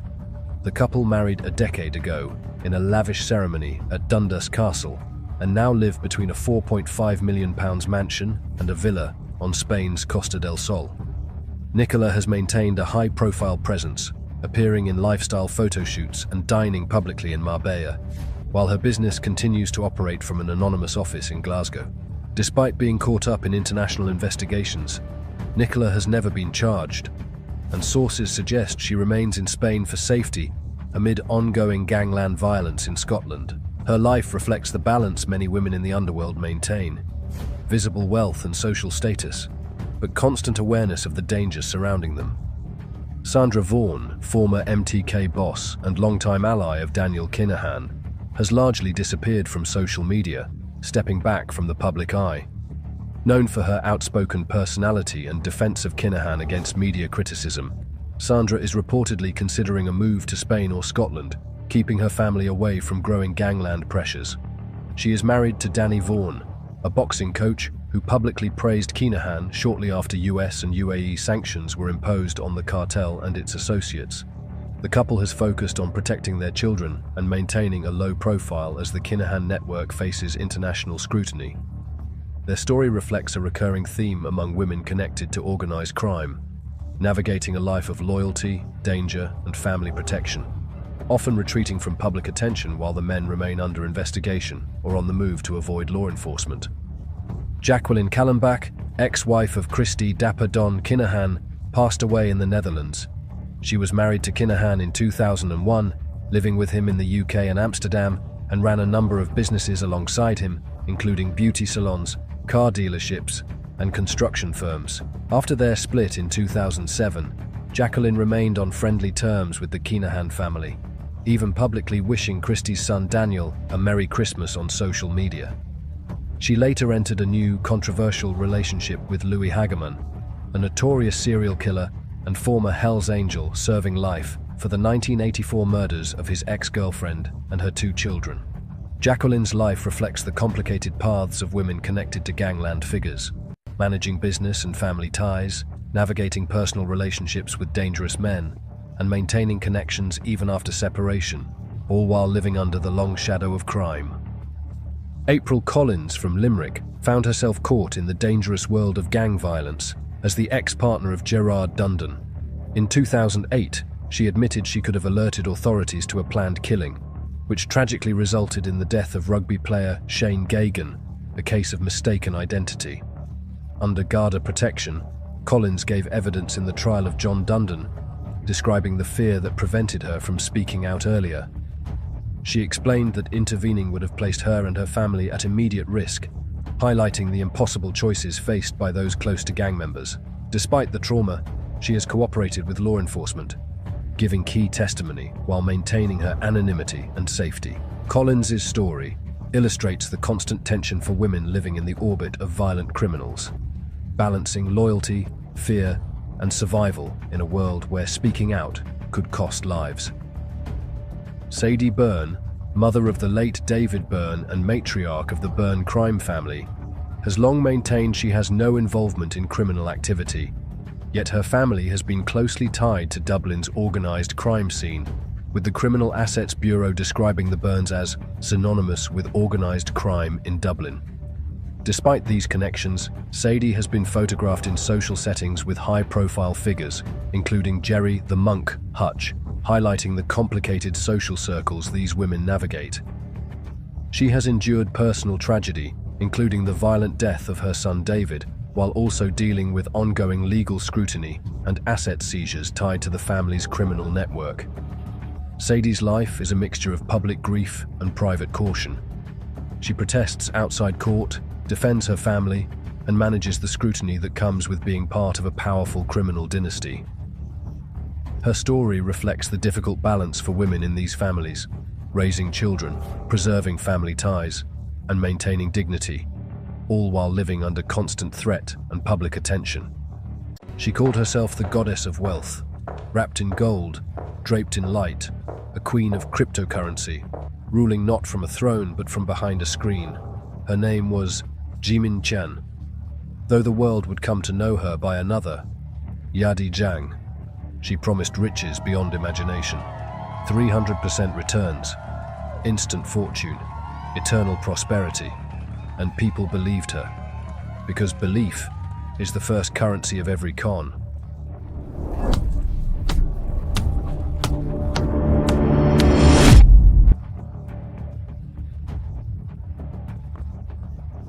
It began in China, mid-2010s, a time when the word Bitcoin shimmered like prophecy.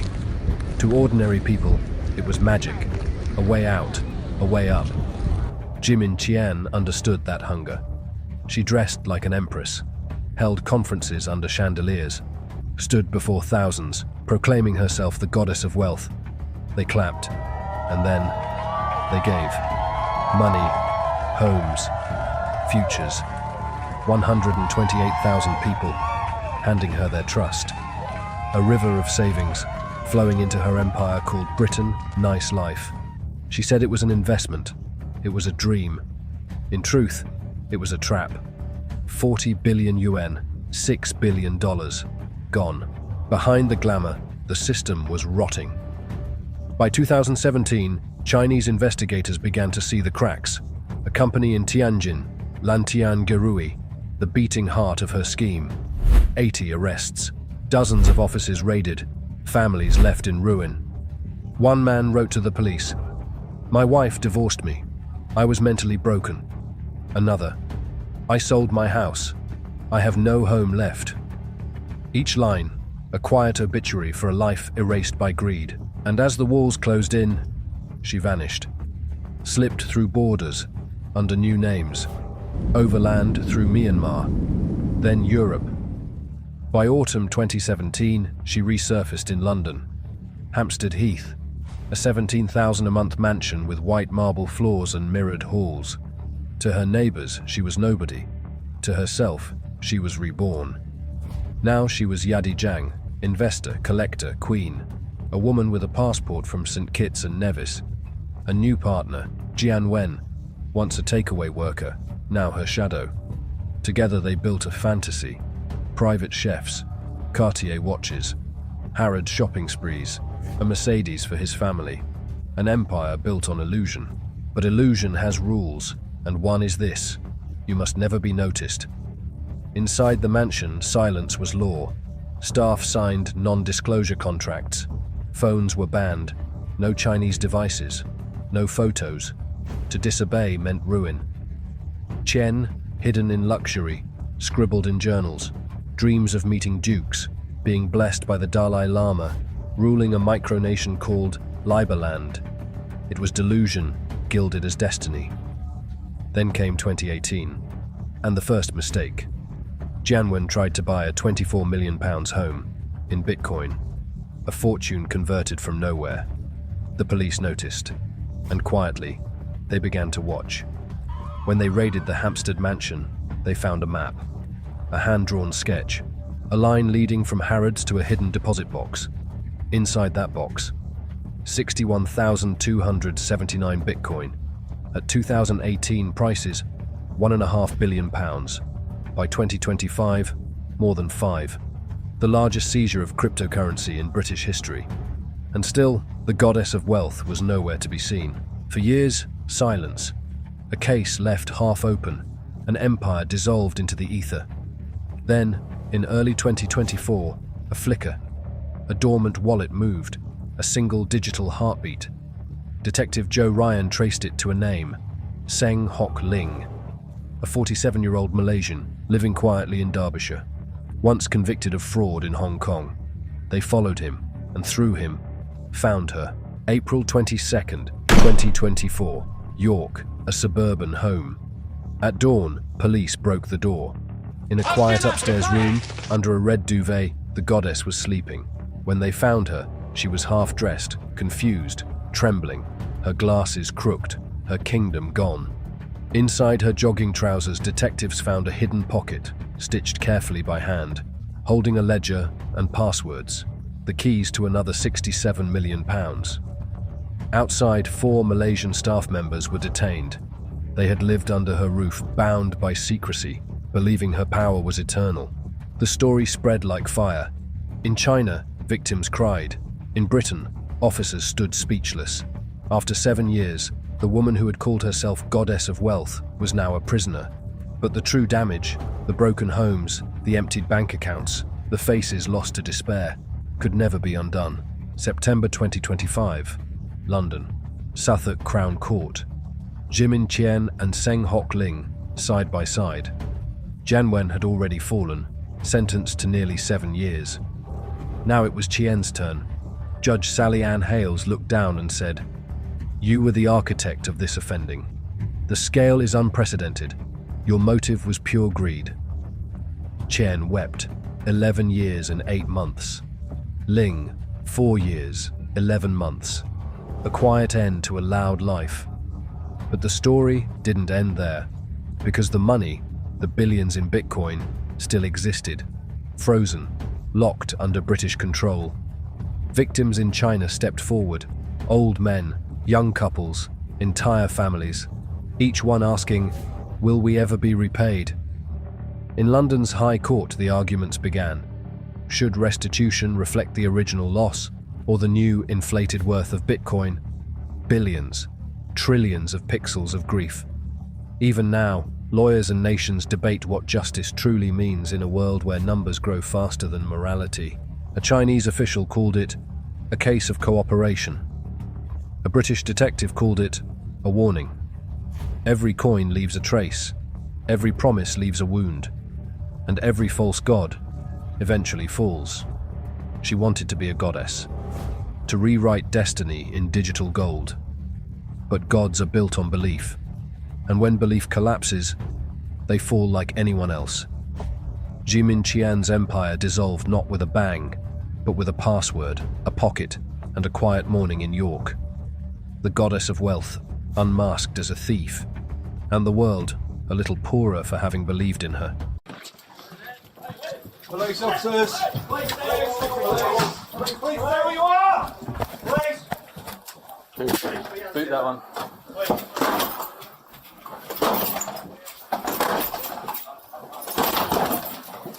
Police! Police! Where you are! Yeah, put that on. Do you speak English? I need... Okay, well, take a deep breath. My name's Stacey Woods, DS Isabella Grotto from Met Police, okay? We believe you're Zimin Kian, okay? You're under arrest. You're going to be arrested for money laundering, Section 329, Proceeds of Crime Act.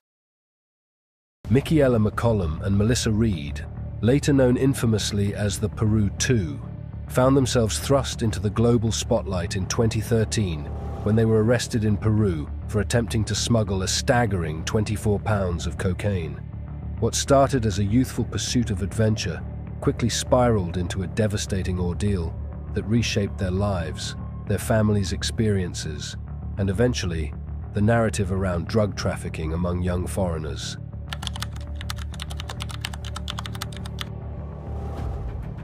Michaela McCollum was raised in a large family in Northern Ireland, with a humble background in a rural area. Her early ambitions revolved around working in the arts, initially studying photography and aspiring to make a career out of modeling. To support herself, she took on various promotion jobs at bars and clubs, which enabled her to immerse herself in Northern Ireland's nightlife. Like many young adults, McCollum was drawn to the promise of freedom and excitement abroad, particularly in the vibrant social scene of Ibiza, Spain. In the summer of 2013, with her family's reluctant support, she left Ireland for the first time, hoping to find work and adventure on the renowned Mediterranean party island.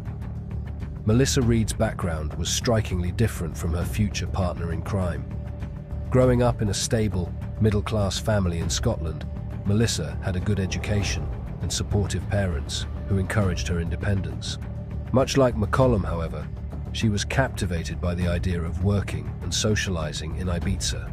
For both young women, Ibiza represented a break from their ordinary lives and a chance to experience independence, make new friends, and earn money, all while enjoying the sun-soaked Mediterranean lifestyle.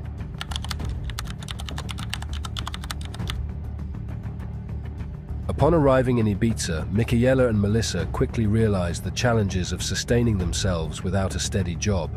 Michaela's family had been financially supporting her, sending money for basic expenses, but work opportunities were scarce as the summer season progressed. Her mother, who had funded her first week in a hostel, hoped this experience would be a brief summer adventure. But when work was harder to come by than she expected, Michaela stayed with friends she met on the island. The challenges of finding stable income pushed both women further into the late-night party scene, where social connections mattered more than resumes. It was during this time that Michaela was reportedly introduced to a network of people involved in illegal activities, including drug trafficking. While she initially shared the island's allure and excitement with her family back home, the tone of her communications gradually changed. Friends and family back home began to worry, and communications ceased unexpectedly as Michaela's new acquaintances led her down a path that would eventually take her far from Ibiza.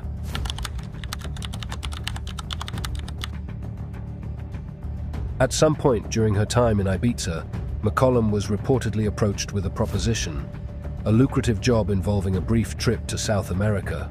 The details of how she and Melissa Reed met remain unclear, but the two women found themselves bound by similar circumstances and ambitions. A man known in local circles allegedly offered them a significant sum to transport a package from Peru to Europe. Enticed by the promise of financial reward and unaware of the dangers they faced, the women accepted the offer, unaware of the serious consequences that lay ahead. Before they left for Peru, McCollum and Reed traveled from Ibiza to Majorca, where they were reportedly introduced to other members of the drug trafficking network. It was here, on a seemingly innocuous day out at the beach, that they were told the plan. They would act as drug mules, carrying cocaine back to Europe. Under the impression that they had no choice but to comply, they felt trapped and pressured into the task. They claimed they feared retribution if they refused, suggesting that the network was extensive and dangerous.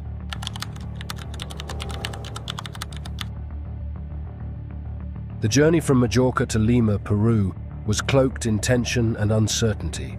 McCollum and Reed's arrival in Lima marked the beginning of the end. They spent a few days in the city, staying in hotels and socializing with locals. It was during this time that they were introduced to the specifics of their mission. They were to carry several kilograms of cocaine hidden in food packages within their luggage. They packed the drugs themselves, fully aware of the risks, but likely unaware of the severity of the penalties they would face if caught. On August 6, 2013, McCollum and Reed arrived at Jorge Chávez International Airport in Lima, preparing to board a flight back to Europe with nearly 24 pounds of cocaine concealed in their bags.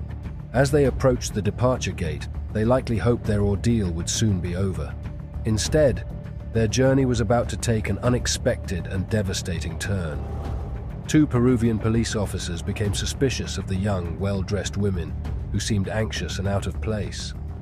Upon conducting a thorough inspection of their luggage, the officers discovered the packages of cocaine.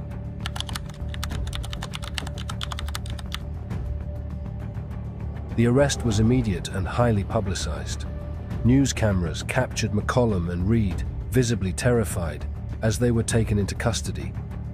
The footage of the two women being detained was broadcast on international news networks, with British tabloids seizing upon the story. Dubbed the Peru Two, Michaela and Melissa's ordeal quickly became a topic of fascination and controversy across the UK and Ireland. Initially, both women claimed they were forced into transporting the drugs under duress, telling authorities they had been coerced by an armed gang and threatened with violence. The press followed every development, from their courtroom appearances to statements by their families, who continued to maintain hope for their release. Their story inspired a mixed response from the public. Some saw them as naive victims, while others criticized their apparent recklessness in agreeing to carry out such a dangerous task.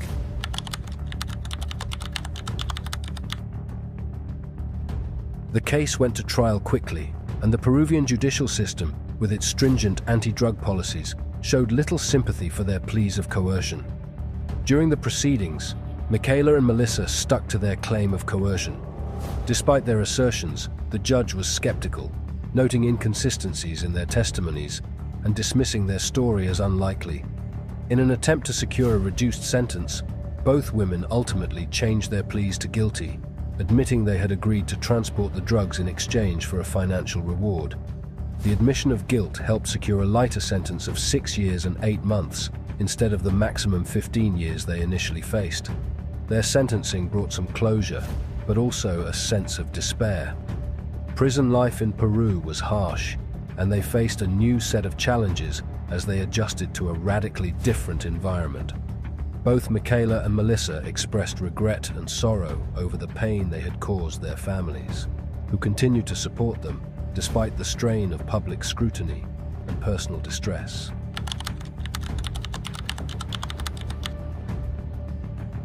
Following their sentencing, Michaela and Melissa were transferred to the Virgen de Fatima prison, a high-security facility notorious for its challenging conditions. Unlike the relatively structured prisons in Europe, the Virgen de Fatima prison was infamous for overcrowding, insufficient food supplies, and a lack of basic amenities. For two young women accustomed to a Western lifestyle, the adjustment was brutal.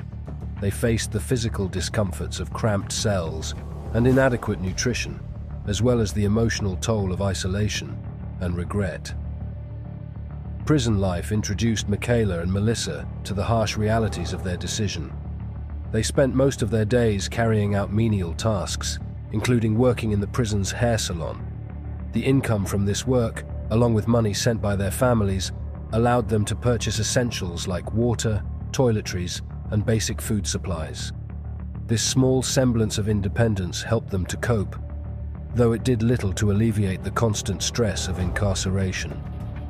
Both women's families made the long journey to Peru to visit them, offering what support they could. The visits were emotionally charged, providing brief moments of comfort amidst the bleakness of their situation. Michaela's mother, in particular, was a source of resilience, expressing love and support regardless of the circumstances.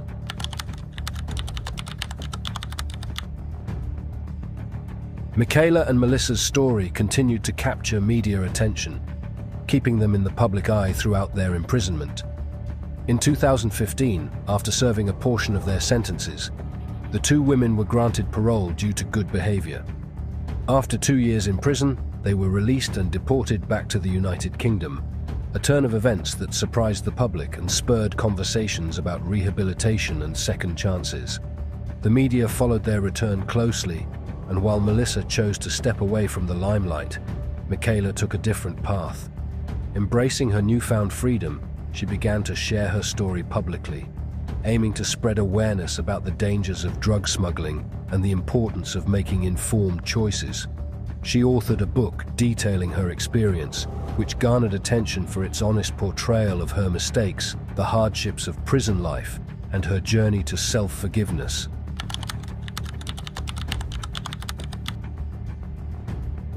The story of Michaela McCollum and Melissa Reed, two young women from seemingly ordinary backgrounds, continues to resonate as a cautionary tale about the dangers of impulsive decisions and the long-reaching consequences of criminal involvement. For many, their experiences underscore the broader societal pressures that young people face, from the allure of quick financial gains to the desire for independence and adventure. In the years since their release, Michaela has become an advocate for awareness and education on the risks associated with drug trafficking, using her platform to speak candidly about her mistakes. Her journey towards self-improvement has inspired a more nuanced public conversation around crime, punishment, and rehabilitation. On a quiet day in late August 2019, a 44-year-old woman named Aimee Betro stepped off a transatlantic flight at Manchester Airport. She moved like any tourist might, alone, inconspicuous, with a string of hotel reservations in cities like Derby, London, Brighton, and Birmingham. With no criminal history and no one expecting her arrival, her presence raised no red flags. Yet, she had not come to sightsee. 2 weeks after her arrival, in a quiet corner of Birmingham, she made a move, then made it again. Both attempts failed. By the time law enforcement began piecing together the puzzle, Aimee Betro had already vanished. Her swift disappearance would trigger an international investigation that would stretch across continents and last nearly 5 years. The chain of events that brought an American woman to a British suburb with deadly intent began more than a year earlier. In July 2018, a violent altercation took place inside a Birmingham clothing store. It involved two families, the Ali family, who owned the boutique, and the Nazirs, a father and son duo from Derby. What began as a heated argument escalated into physical violence. Tempers flared, windows were shattered, and several people were injured. Most viewed it as just another street-level dispute. But beneath the surface, resentment hardened into something more dangerous. By the following summer, that anger had not dissipated. It had festered. Authorities allege that Mohammed Alam, 56, and his son Mohammed Nazir, 30, sought revenge. No longer interested in legal battles or verbal threats, they were determined to exact retribution. According to court documents, they turned to a method far more chilling. They sought to hire someone to carry out a killing on their behalf. Their target? Sikander Ali, the son of the boutique owner and one of the central figures in the 2018 clash. Aimee Betro didn't match the typical profile of a contract killer. A former employee of the Milwaukee Brewers baseball team, she had a background in childcare and a social media trail that included selfies, music festivals, and late-night cocktails. But on 22nd August 2019, she landed in the UK with no clear reason for travel and no return ticket. Authorities now believe her tourist act was a facade. Over the next 2 weeks, she traveled between cities under her own name, staying in hotels and blending in. Surveillance footage captured her in Brighton enjoying drinks, posting light-hearted content online, and referencing a partner in crime.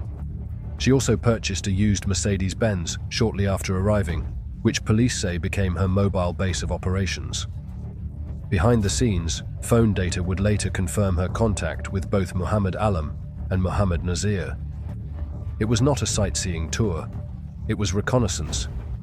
On 7 September 2019, just before sunset, the quiet street of Misham Grove in Acox Green, Birmingham, became the scene of an attempted assassination.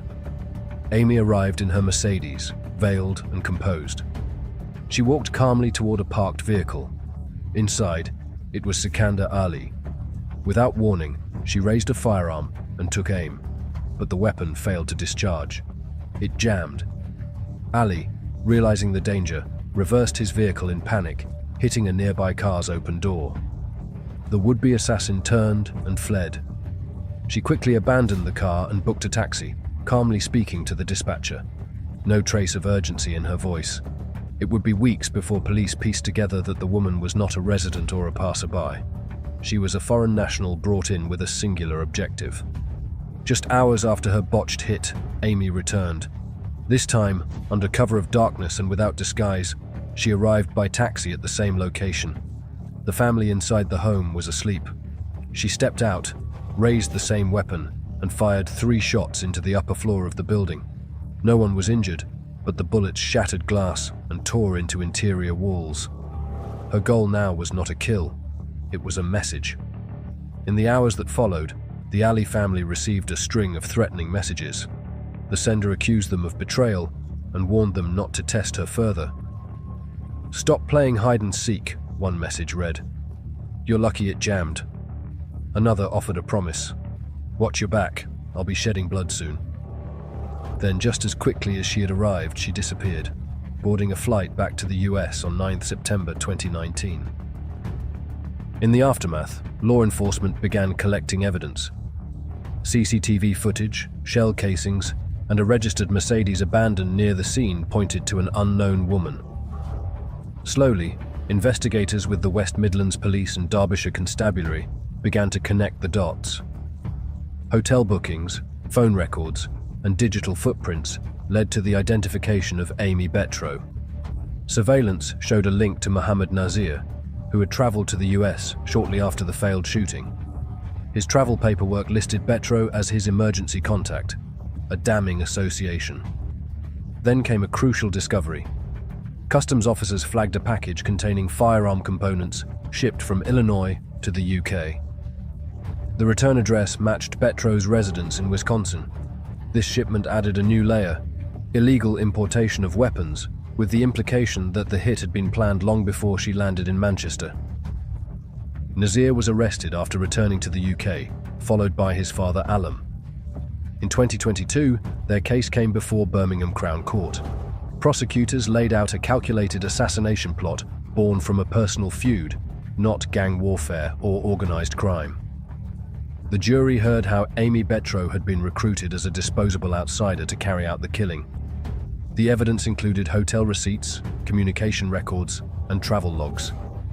Even Nazir's emergency contact form, listing Betro's name, was presented.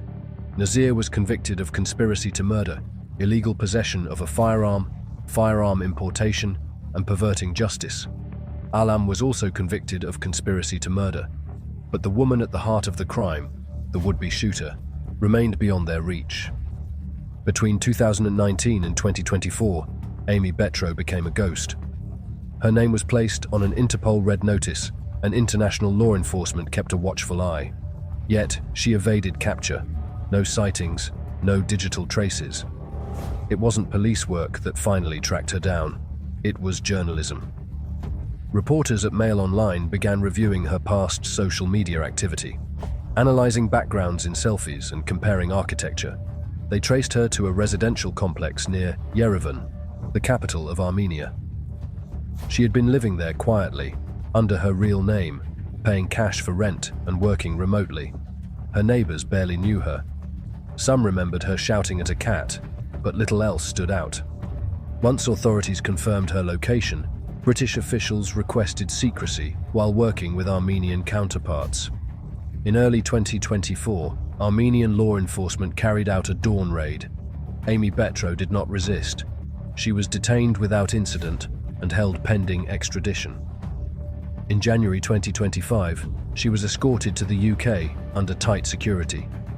The woman who had evaded justice for nearly 5 years now found herself on British soil, wearing handcuffs instead of sunglasses. She appeared before Birmingham Magistrates' Court shortly after her arrival. Calm, reserved, and plainly dressed, She confirmed her identity and gave an address in Armenia. There was no bail application. The charges read out were severe: conspiracy to murder, possession of a firearm with intent to cause fear, and unlawful importation of ammunition. Aimee Betro's next appearance came via video link from HMP New Hall, a women's prison in Wakefield. She pleaded not guilty to all charges, responding to each with composure. "Correct," she said, when asked to confirm her plea. The trial ended on Tuesday, the 12th of August 2025, which was presided over by the same judge who sentenced her co-conspirators. Nazir is currently serving a 30-year sentence. His father received 15 years. Aimee Betro was found guilty of taking part in a botched assassination attempt on a Birmingham street. Prosecutors told the court Betro, who was living in Armenia until earlier this year, flew to Britain in August 2019 to take part in a plot orchestrated by co-conspirators Mohammed Aslam, 56, and his son. This is not a story about organized crime or global syndicates.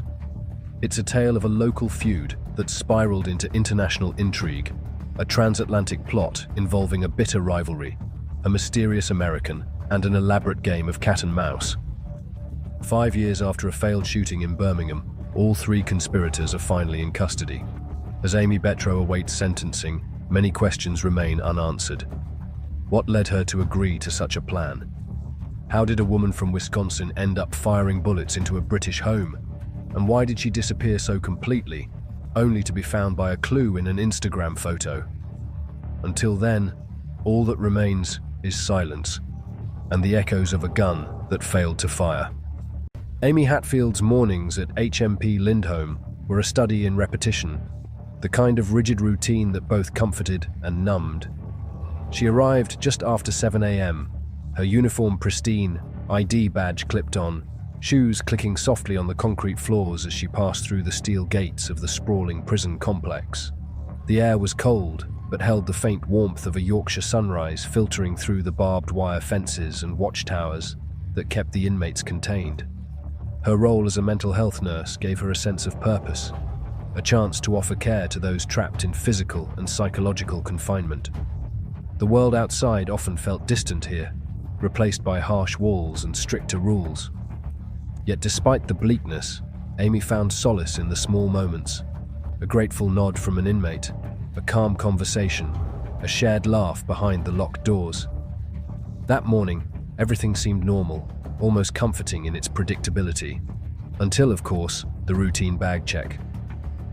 2 officers, stern and alert, stopped Amy at the staff entrance. "Open your bag, please," one said, his tone polite but firm. Amy complied, pulling out the 2 familiar bottles of Ribena she had brought for the wing, small gestures to brighten a prisoner's day. But when the officers unscrewed the caps, a sharp chemical odor cut through the air. The fruity scent she expected was gone, replaced by the acrid stench of synthetic cannabis, known colloquially as spice. The discovery rippled through the prison like a shockwave. This wasn't just contraband. It was poison, hidden in plain sight. The bottles, ordinary on the surface, had become vessels of destruction. Amy's heart pounded. Her name was spoken in hushed whispers that day, and a sprawling investigation was quietly set in motion, one that would expose a drug trafficking network that infiltrated every corner of HMP Lindholm. Amy's journey to this moment had not been straightforward. Born and raised in Barnsley, she had always been drawn to nursing. The care profession felt like a calling, a way to make sense of her own battles with anxiety and depression by helping others cope with their pain. Since September 2018, she had worked as a mental health support worker at Lindholm. The role demanded emotional resilience, patience, and above all, discretion. Prison life was brutal and unyielding, and inmates struggled with loneliness, addiction, and trauma. Amy was often the only person who could reach through the layers of anger and despair. At first, she was meticulous, following every rule, keeping her interactions strictly professional. But as months passed, subtle changes emerged. Certain inmates began to receive more frequent and extended attention, Joseph Whittingham among them. No one asked questions. Amy's professionalism was well known, Staff assumed her focus was driven by her mental health remit. But beneath the surface, a complex and dangerous exchange was underway. Packages were passed discreetly, hidden in folders, slipped beneath papers, or handed during routine check-ins. Aimee had become more than a nurse. She had become a link, a crucial node in a growing network smuggling drugs, phones, and weapons through the prison gates. The summer of 2019 marked a turning point. Aimee's relationship with Joseph Whittingham, an inmate with a long criminal record and considerable influence, evolved beyond professional boundaries. Their meetings increased in frequency and duration, drawing quiet attention among staff. Whispers circulated, but few dared confront the issue. Whittingham was clever and intimidating, and Aimee's growing emotional attachment was both a vulnerability and a weapon. The two were inseparable in private moments, secret meetings behind locked doors, whispered conversations exchanged under the watchful eyes of surveillance cameras. Phones smuggled by Aimee became lifelines, facilitating coded exchanges and coordinated plans. Love notes were hidden in cell blocks, future plans whispered in the dark. Aimee, a trained nurse sworn to care and heal, was blinded by obsession, or perhaps complicit by choice. She was no longer just an accomplice. She had become a central figure in a sprawling drug conspiracy that stretched beyond the prison walls. At the heart of the operation was a core group of 6 inmates, each playing a critical role in maintaining and expanding the drug trade inside Lindholm. Joseph Whittingham was the architect, the strategist and coordinator.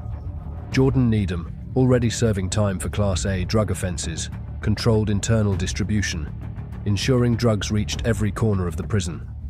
Kieran Murphy, convicted of firearms offenses, handled smuggling logistics and enforced discipline, even plotting violent acts against prison staff to maintain order. Anthony Campbell, serving a life sentence for orchestrating a teenager's murder, operated behind the scenes through his mother, who managed outside connections. Phones smuggled by Aimee became the beating heart of the operation, devices that ordered drugs and weapons, issued threats, and settled debts. The network was ruthless and highly organized, controlling addiction as a form of currency and power. Through intimidation and careful coordination, the group maintained control, exploiting every weakness in the prison systems. The consequences of this conspiracy were devastating. Between 2018 and 2019, at least 7 inmates died as a direct result of synthetic cannabis and other drugs smuggled through the operation. Kyle Batsford was one such victim. Pressured to test a new batch of spice, he collapsed and died shortly after. Toxicology reports traced the lethal dose back to supplies linked to Aimee's deliveries. Another inmate, exposed to a different batch, fell into a coma, awakening 10 days later with permanent disabilities. Staff were not immune.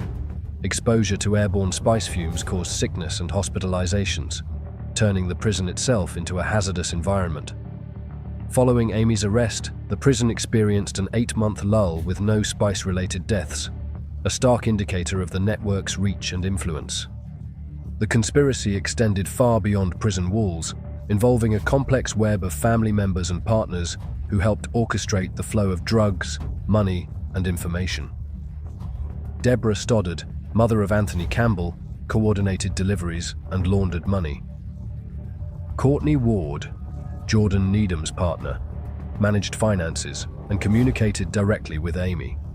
Even Needham's mother, Audrey, was implicated in moving funds between accounts.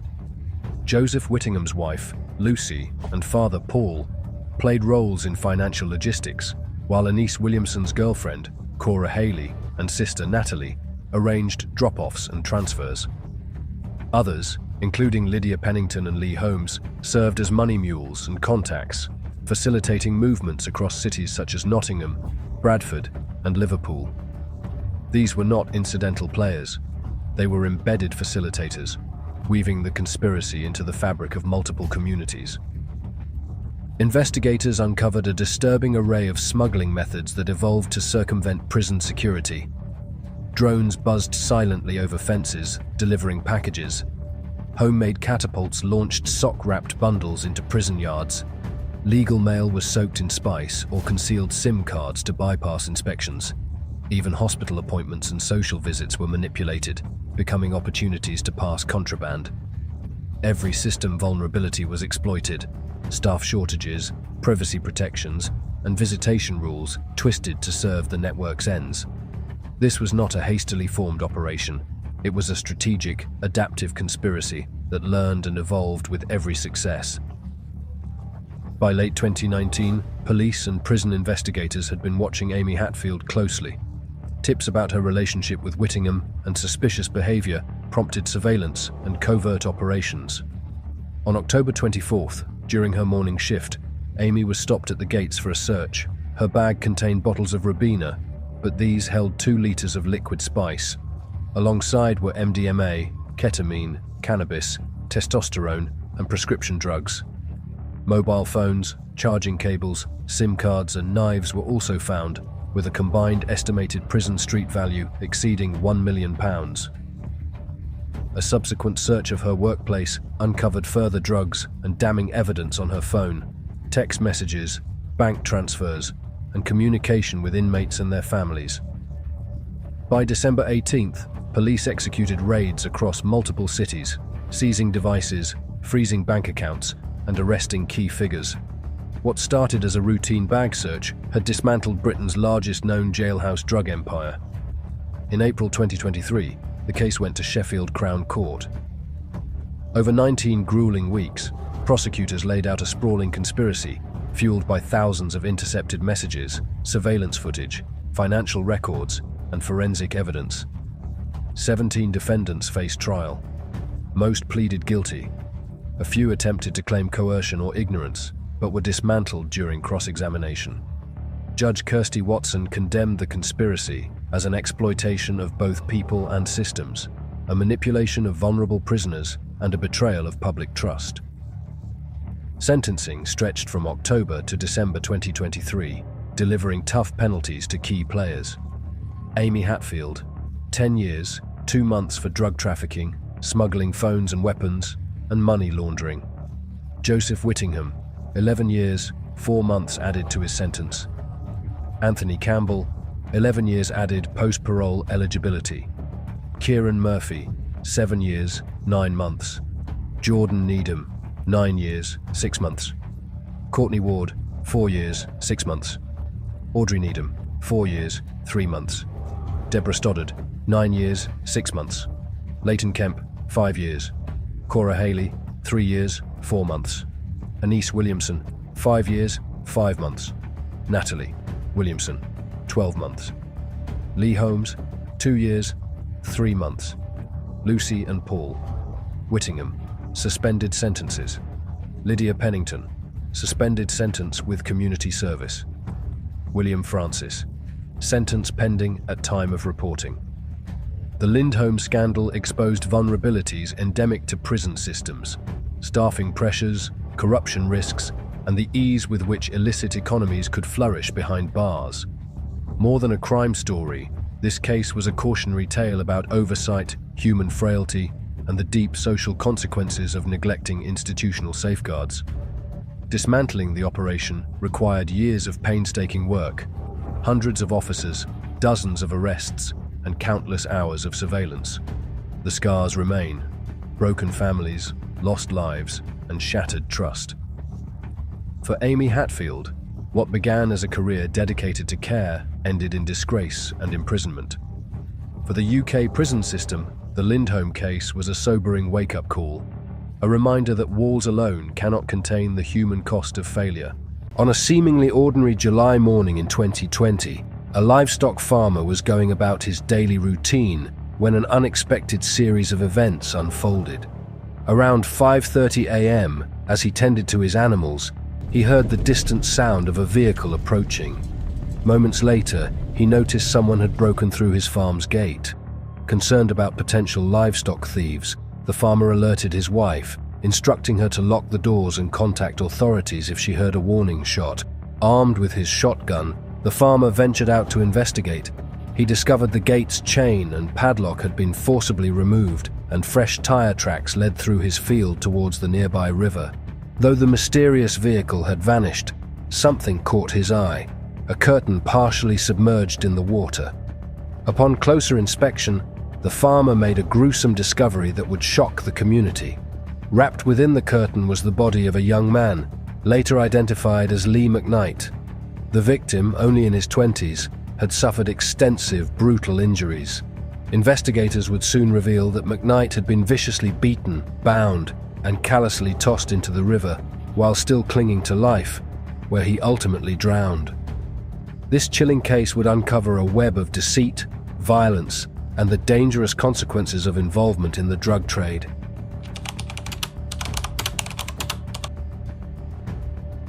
As police investigated Lee McKnight's murder, they faced challenges in gathering witness statements.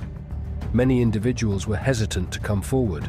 However, McKnight's best friend provided valuable insights into the victim's character and the potential motives behind his death. According to his friend, Lee McKnight was a personable and easygoing individual who had been drawn into the world of street-level drug dealing. The allure of quick money proved irresistible to McKnight, as he could earn more in a week through illegal activities than he could in a month of legitimate work. However, McKnight's involvement in the drug trade came with significant risks and mounting debts. He operated on a credit system, receiving drugs up front and paying his suppliers after selling the product. This arrangement left him vulnerable when rival gangs robbed him of his inventory. Although McKnight managed to avoid physical harm during these encounters, often talking his way out of dangerous situations, he still owed money for the stolen drugs. This outstanding debt put him under constant threat of violence from his suppliers. Despite these close calls and looming dangers, McKnight continued his illicit activities, driven by a desperate need for cash. His friend described the drug world McKnight inhabited as truly perilous, a seedy underworld populated by aggressive predators who were quick to resort to extreme violence to achieve their goals. Interestingly, McKnight's personality seemed at odds with this harsh environment. His friend emphasized that Lee wasn't the type to deliberately provoke conflict or engage in macho posturing. When faced with trouble, McKnight's instinct was always to negotiate and diffuse tensions rather than escalate them. According to his friend, Lee had likely never been in a physical altercation, preferring to use his interpersonal skills to navigate dangerous situations. This portrayal of Lee McKnight paints a complex picture of a man caught between his affable nature and the brutal realities of the drug trade, ultimately leading to his tragic demise.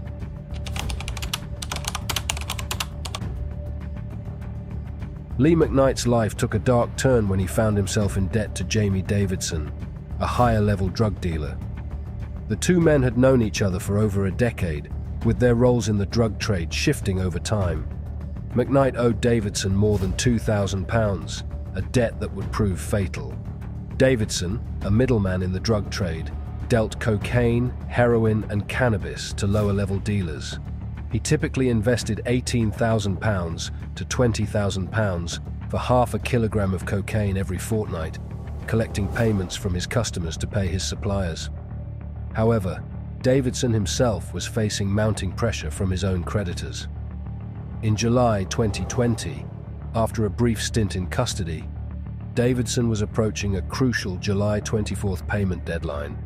He owed nearly £10,000 to higher-level criminals who were sending increasingly threatening messages, warning of dire consequences if the debt remained unpaid.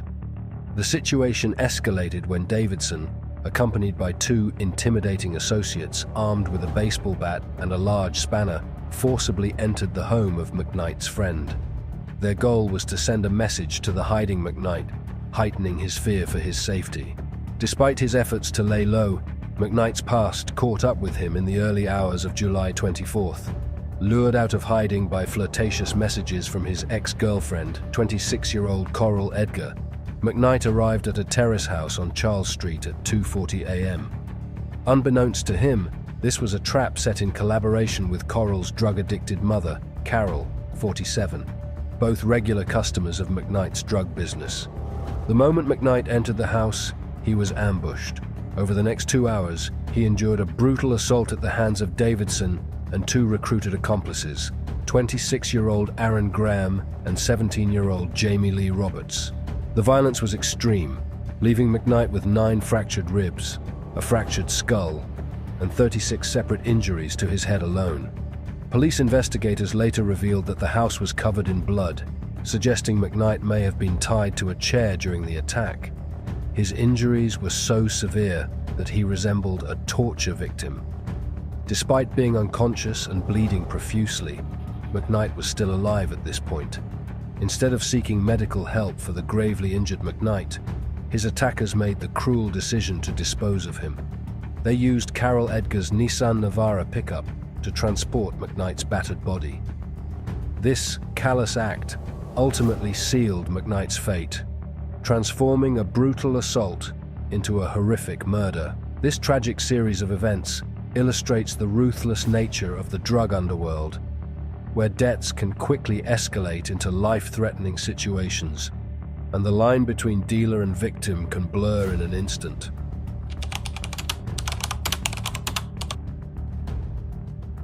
Lee McKnight's ordeal culminated in a horrific finale. Wrapped in a curtain, his battered body was unceremoniously loaded into Carol Edgar's Nissan Navara pickup. The assailants drove to the River Caldew, where they callously dragged McKnight from the vehicle and tossed him into the water. It was here, in the cold depths of the river, that Lee McKnight met his end by drowning. The aftermath of this brutal crime was marked by a shocking lack of accountability. All 6 individuals accused in McKnight's death refused to accept responsibility, instead pointing fingers at one another. Jamie Davidson claimed that 17-year-old Jamie Lee Roberts, armed with a knuckle duster, had been excessively violent. He alleged that Roberts' father was supposed to take McKnight to the hospital, but instead dumped him in the river. Jamie Lee Roberts, in turn, blamed Davidson for McKnight's death, labeling him a psychopath. Aaron Graham denied any involvement, insisting he wasn't present at Charles Street during the attack and played no part in removing McKnight's body. Coral Edgar, battling addiction and mental health issues, claimed she was too terrified to intervene. She said she only witnessed McKnight being punched near the front door and had curled up in a chair, hiding her face in her hands during the violence. Her mother, Carol Edgar, denied being at the house during the attack and claimed she never authorized the use of her Nissan Navara. Paul Roberts, Jamie Lee's father, maintained he was merely looking out for his son. He asserted that he had urged the others to get help for McKnight and had even tried to assist the severely injured man himself at Charles Street. While the full truth of Lee McKnight's final moments may never be known, this tragic case starkly illustrates the destructive nature of the illicit drug trade. It exposed the grim realities faced by those caught in its web, like Coral Edgar, who had been addicted since her teens. Spending £40 daily on cocaine and £20 on cannabis, she used drugs to escape the harsh realities of her home life in what she described as a chaotic crack den. The situation was equally dire for Coral's mother, Carol. Having been evicted from her home following a relationship breakdown, she too had fallen into the grip of a damaging addiction. This case serves as a sobering reminder of the far-reaching and often fatal consequences of drug addiction and the violent criminal underworld that surrounds it. It highlights how quickly situations can escalate in this dangerous environment, leaving devastation in their wake.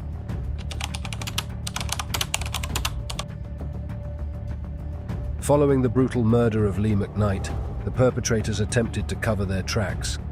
The Nissan Navara used to transport McKnight's body was abandoned in a wooded area, left to be discovered later. Paul Roberts, 51, aided his son Jamie Lee Roberts by providing fresh clothes after the attack and disposing of the blood-stained garments. Despite claiming he tried to assist the gravely injured McKnight, Paul Roberts' actions ultimately contributed to the cover-up. The legal proceedings that followed were extensive. After a trial spanning several weeks, all 6 defendants were found guilty of murder, despite their initial denials. The court handed down severe sentences, with the group collectively receiving 119 years in prison. Presiding over the case, the Honorable Mr. Justice Hilliard delivered a damning assessment of the crime. He specifically highlighted the actions of Jamie Davidson and Aaron Graham, stating that both men were aware McKnight was still alive when they made the deliberate decision to drown him. In his judgment, Justice Hilliard characterized the act as both a murder for gain and a murder intended to obstruct the course of justice. The judge's ruling reflected the gravity of the crime, sentencing all 6 individuals to life in prison for their roles in Lee McKnight's murder. This verdict underscored the serious consequences awaiting those who participate in such heinous acts, regardless of their level of involvement. This case serves as a stark reminder of the brutality that can arise from drug-related conflicts and the severe legal repercussions for those involved in such violent crimes. It also highlights the complexities of group dynamics in criminal activities, where attempts to shift blame ultimately failed to sway the court's decision. The lengthy sentences handed down reflect society's condemnation of such acts and the justice system's commitment to holding accountable all those who participate in serious crimes, whether directly or indirectly. The court's sentencing in the Lee McKnight murder case reflected the varying degrees of involvement and culpability of each defendant. The judgments handed down were severe, emphasizing the gravity of the crime and the legal system's intolerance for such brutal acts. Coral Edgar, who played a role in luring McKnight to his death, received a life sentence with a minimum term of 13.5 years before eligibility for parole. Her mother, Carol Edgar, whose vehicle was used in the crime, was sentenced to life imprisonment with a minimum of 13 years. Jamie Davidson, identified as a key figure in orchestrating the murder, received the harshest sentence. He was given life imprisonment with a minimum term of 30 years, reflecting his central role in the crime. Aaron Graham, who participated in the assault and was involved in disposing of McKnight's body in the river, was sentenced to life with a minimum of 26 years behind bars. The court took into account Jamie Lee Roberts' youth at the time of the offense. At 17 years old when the crime was committed, he was still sentenced to life imprisonment, but with a lower minimum term of 16.5 years. Paul Roberts, who assisted in the aftermath of the murder by helping to cover up evidence, received a life sentence with a minimum term of 20.5 years. Embark on an enthralling journey into Liverpool's underworld, delving into the Fitzgibbons family's criminal saga. The family, led by matriarch Christine, comprises sons Ian and Jason. Together, they weave a tale of intrigue and crime from their Liverpool residence. Christine, the cunning mastermind, orchestrates the family's rise to a multi-million-pound drug empire. Her guidance has steered Ian and Jason into the intricate web of criminal enterprises. Beyond the facade of wealth lies a compelling story of their shocking ascent, a violent feud with the formidable Curtis Warren, and their eventual downfall.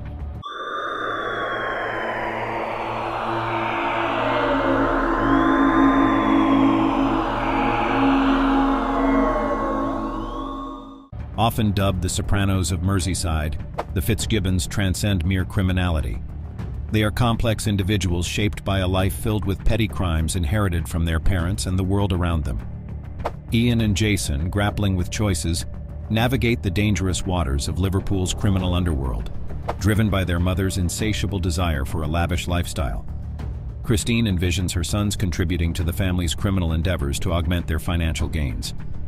In their teenage years, Ian and Jason found themselves embroiled in a world of petty crimes, making their Liverpool residence a familiar stop for local law enforcement. Christine's disdain for the police becomes a defining trait, leaving an indelible mark on her sons. The brothers' descent into violence, especially Jason's almost affection for it, significantly bolsters the Fitzgibbon family's influence in Liverpool. In the mid-1980s, during Liverpool's tumultuous Smack City era, they expanded their turf for cannabis distribution. The city's strategic location as a direct route from South America positions it as an ideal hub for the rising demand for the notorious white powder in Europe. Under Christine's guidance, Ian and Jason navigate a fortuitous position, progressing from modest cannabis sales to the pinnacle of underworld profitability by moving cocaine. Ian assumes the role of the savvy businessman, understanding market dynamics, supply and demand intricacies, and adept negotiation skills. Their ascent unfolds against the backdrop of a city gripped by drug-related turmoil, with the Fitzgibbon family emerging as key players. Jason, maintaining his role as the aggressive force, settles conflicts with fists rather than words. Overseeing both brothers, Christine holds the reins, guiding the Fitzgibbons as they grow. However, a formidable challenge arises in the form of Curtis Warren, a rival narcotic seller. The rivalry intensifies into an all-out feud, marked by tragic events and escalating violence. In the midst of the turmoil, innocent civilians, police officers, and the criminals themselves bear the brunt of the chaos. The Fitzgibbon brothers and Curtis Warren's faction plunge into a retaliatory spiral, prompting immediate concern from local authorities. However, a significant turning point occurs when Curtis Warren flees the country, leaving the Fitzgibbons on the brink of unrivaled dominance in Liverpool. Empowered by Warren's absence, the Fitzgibbons refocus their efforts on orchestrating global drug shipments. Ventures take them to Turkey, Colombia, Mexico, and Spain, meeting suppliers to sustain their burgeoning enterprise. Despite promising prospects, their journey is far from smooth. In 1999, Merseyside police initiate an extensive surveillance operation, aiming to scrutinize the entire Fitzgibbon family and their associates. Anticipating the authorities' move, the Fitzgibbons confront undercover agents head-on, marking a critical juncture in their ongoing struggle with law enforcement. Undeterred by fear, the Fitzgibbons persist in their pursuits, initiating direct confrontations and threats against the agents. Visual evidence captures their actions during a 1995 deal in London with a Turkish crime group, maintaining a constant watch. Their illicit business thrives until a series of police raids in October 1999 leads to the apprehension of the brothers and 10 associates. Subsequently, Ian receives a 7-year sentence, while Jason faces 8 years behind bars. By 2006, both brothers secure release, resuming criminal activities with a newfound determination to return stronger than ever. However, their freedom is short-lived. In a coordinated effort, British and Dutch authorities collaborate to apprehend Ian and Jason, deeply involved in trafficking narcotics to the Netherlands. This marks a critical juncture in the ongoing cat-and-mouse game between the Fitzgibbons and law enforcement, highlighting the transient nature of their freedom. Following phone tapping, the brothers are arrested and extradited to the Netherlands in 2007. This ironic twist occurs just as their rival Curtis Warren is released, but his newfound freedom is short-lived. The Fitzgibbon brothers experience a stroke of luck as their case collapses, securing release and freedom once again. Yet, tranquility proves elusive as Merseyside police persist in their pursuit. Rather than letting them live in peace, the pressure intensifies. In a significant breakthrough, the Serious Organized Crime Agency places a direct tap inside the Fitzgibbons' Merseyside residence in 2007. This unprecedented access allows authorities to eavesdrop on every conversation within the home, essentially sitting at the kitchen table of one of Liverpool's most notorious crime families. The heightened scrutiny marks a pivotal moment in the ongoing battle between the Fitzgibbons and law enforcement, ensuring that their activities remain under an even more intense spotlight. Revelations from the tapped conversations provide a captivating glimpse into the dynamics of the Fitzgibbon family. Amidst heated arguments between the brothers vying for the title of superior criminal, Jason boldly declares, "Whatever he can do, I can do 10 times better." Recordings capture the brothers singing "It's All About the Money," while their mother, Christine, sits at the table. The interactions depict a dynamic where the brothers, despite criminal pursuits, seek validation from their mother in a manner reminiscent of children. The hierarchy within the family becomes evident through these recordings, with Mother Christine reigning supreme while her 2 sons battle for dominance. In March 2011, Jason Fitzgibbon's impulsiveness surfaces in an altercation stemming from a soured car deal. Jason and an associate assault car salesman, Michael Scraggs, inflicting a severe beating simply because Michael couldn't provide the desired BMW X5 for Jason's girlfriend. Although this incident is reported to the police, their focus expands beyond a single assault. Law enforcement aims to dismantle the entire organization due to their proximity. The police learn that the Fitzgibbon family is orchestrating a heroin shipment from Turkey. Collaborating with Turkish authorities, they identify the responsible Turkish group, make arrests, and seize the illicit goods, illustrating the broader strategy employed by law enforcement to dismantle the criminal network. The legal reckoning for the Fitzgibbon family unfolds in 2013 when Jason is arrested for his involvement in a deal and found guilty for the assault on Michael Scraggs. Subsequently, the authorities turn their attention to the remaining Fitzgibbons. In a swift operation, law enforcement raids the family's Merseyside residence early one morning, leading to the arrests of Ian and Mother Christine. The raid yields a staggering discovery: more than £182,000 hidden in plastic grocery bags beneath the floor. The arrest of the entire Fitzgibbon family marks a significant moment, exposing the intricate web of criminal activities that sustained them. Despite substantial wealth, Mother Christine continues to collect unemployment and other benefits, amounting to £1,500 per month. Legal proceedings conclude with Ian receiving a 16-year sentence, Jason facing 14.5 years for his role in attempting to flood the country with narcotics, and Christine serving a 2-year sentence for money laundering. The once infamous Fitzgibbon family now faces the consequences of their criminal endeavors, bringing an end to their reign in Liverpool's underworld. In 2021, both Fitzgibbon brothers are granted early release with stringent restrictions. However, just a year later, both find themselves back behind bars. Their return to prison is prompted by violations of their exclusion zones, although they haven't committed any new criminal offenses. Meanwhile, Mother Christine Fitzgibbon completed her 2-year sentence and recently made an appearance at the Liverpool Crown Court alongside her grandson, Ian Fitzgibbon Jr., who was facing charges for selling cannabis. He was also charged with murder following the shooting of council worker Ashley Dale in Liverpool. Fitzgibbon was also charged with conspiracy to murder Lee Harrison, possession of a prohibited weapon with intent to endanger life. Sean Zeiss, Niall Barry, James Witham, and Joseph Peers were found guilty of Ms. Dale's murder in November. Witham was jailed for a minimum of 43 years. Barry, who was described by the prosecution as the malign presence behind Dale's killing, was sentenced to a minimum of 47 years. Peers, said to be a foot soldier who drove Witham to the scene, was sentenced to at least 41 years, while Zeiss, who was accused of organizing and encouraging the attack with Barry, will serve a minimum of 42 years. While Ian Fitzgibbon punched the air as he was cleared of the murder of Ashley Dale, and was cleared of the other charges.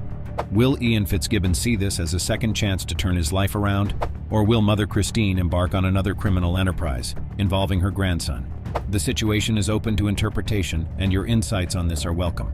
Feel free to share your thoughts in the comments below. See you on the next video. In 2022, the National Crime Agency released their annual Most Wanted list, a roster dominated by dangerous men, fraudsters, drug lords, rapists, pedophiles, and murderers. It was a typical lineup of the country's most notorious criminals, and yet, amidst all these hardened men, one face stood out, a woman. She stared back from the mugshot with stormy blue eyes, a slight, almost imperceptible smile tugging at her lips. This woman was Sarah Panitzke, and by the time she was captured in 2022, she had been Britain's most wanted woman for 7 long years. But who was Sarah Panitzke, and why had her crimes earned her a spot on the NCA's infamous list? Sarah Panitzke's story began in the quiet, affluent village of Esri near Selby, a community where wealth and comfort were commonplace. Raised in a family that epitomized success, Sarah was afforded a life of privilege. Her parents were both successful in their fields, and her upbringing was marked by stability. She had a close-knit family, with a brother and both parents actively involved in her life. Sarah was educated at the prestigious York College for Girls and later attended St. Peter's School, both institutions known for their excellence. Her academic journey didn't stop there.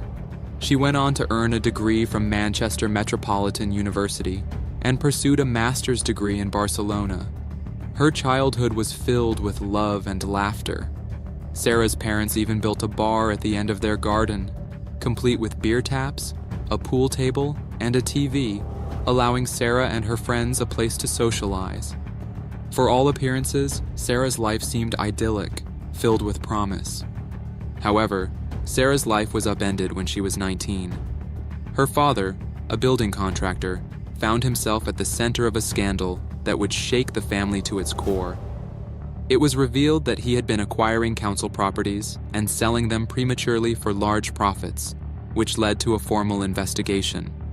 The case drew public attention and ultimately resulted in her father's arrest.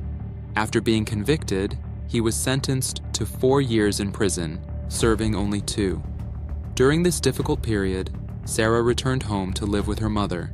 She made frequent trips between Manchester and York, where her father was imprisoned, disrupting her own academic life in the process. The strain of the situation left its mark on Sarah, and she had to adjust her plans for the future. Following her father's release, Sarah began to rebuild her life. At 25, she left for Barcelona to pursue a master's degree in business management at Pompeu Fabra University. However, as she navigated her academic journey, Sarah found herself veering into much darker territory. She became involved in a sophisticated white-collar crime syndicate that would change the course of her life forever. Along with a network of other criminals from across the UK, Sarah took part in a scheme to exploit the tax system by buying and selling mobile phones with the goal of evading VAT, value-added tax. The scam was elaborate, and the key players in this criminal operation were highly strategic. Sarah, along with 18 others, became part of a vast network that exploited VAT loopholes by purchasing mobile phones VAT-free from countries in the EU and selling them in the UK for a higher price, including the tax. The mastermind behind the operation was Geoffrey Johnson, a 78-year-old Scotsman who recruited criminals from various towns and cities across the UK, including Sarah. The fraud scheme was so widespread that it was difficult for authorities to understand how the conspirators were even connected. Some speculated that an undisclosed overseas party had facilitated their communication. The gang's choice of mobile phones as their commodity was not accidental. Phones were small, valuable, and easy to transport, making them the perfect product for evading tax authorities. What made this scam so sophisticated was the ability of the group to create seemingly legitimate businesses with a well-hidden, complex network of operations. For each transaction, they would set up multiple companies, claiming back tax from the public purse. The tax authorities, focusing primarily on paper trails, never suspected the massive fraud taking place beneath the surface. Despite her criminal activities, Sarah's life was one of wealth and comfort. She lived in an upscale apartment in a gated community near Villanova, enjoying views of the Mediterranean Sea and an outdoor swimming pool. She drove a luxury Mercedes CL500 and often visited the resort town of Sages, where she worked at a hotel and tennis academy, appearances of a legitimate life that masked her illicit dealings. She also helped run a business in nearby Canellas with her partner, making money under the guise of legitimate work. Meanwhile, Sarah's network of fraudsters continued to rake in millions through their complex mobile phone scheme. Their operation was so extensive that at one point, more phones were being bought and sold by this criminal group in a single month than were purchased legitimately in the entire UK. The scale of the fraud grew quickly, with vast sums of money being moved through an international banking platform, further complicating any effort by the authorities to track it. In 2005, HMRC began to notice strange transactions linked to Sarah's companies. After months of investigation, they uncovered a multi-million-pound fraud ring that led to what was dubbed Operation Volter. In 2007, a series of coordinated raids took place across the UK. However, Sarah was nowhere to be found. In her absence, the court sentenced her to 8 years in prison, marking the beginning of a lengthy period of evasion. Before her trial, she had already vanished, and with her escape came the beginning of one of the most relentless manhunts in recent British criminal history. Sarah Panitzke's disappearance was a blow to the authorities.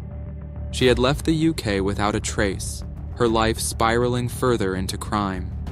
Her last known location was Villanova, where she had allegedly accumulated thousands of pounds in unpaid community fees, much to the frustration of her neighbors.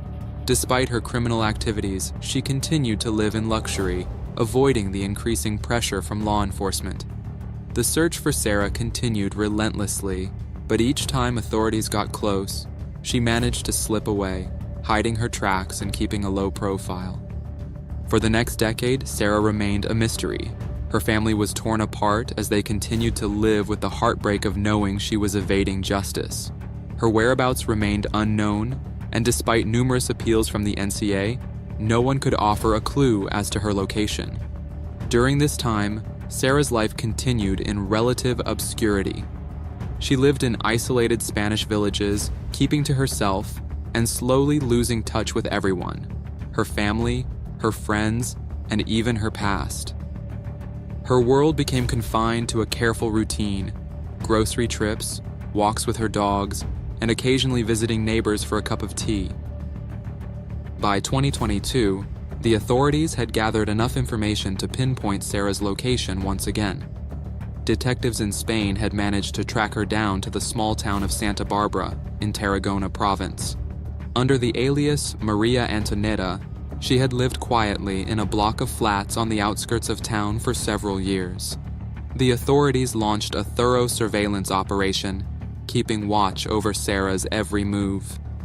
Her life was one of routine, and she kept a low profile, rarely interacting with neighbors or anyone outside her immediate circle.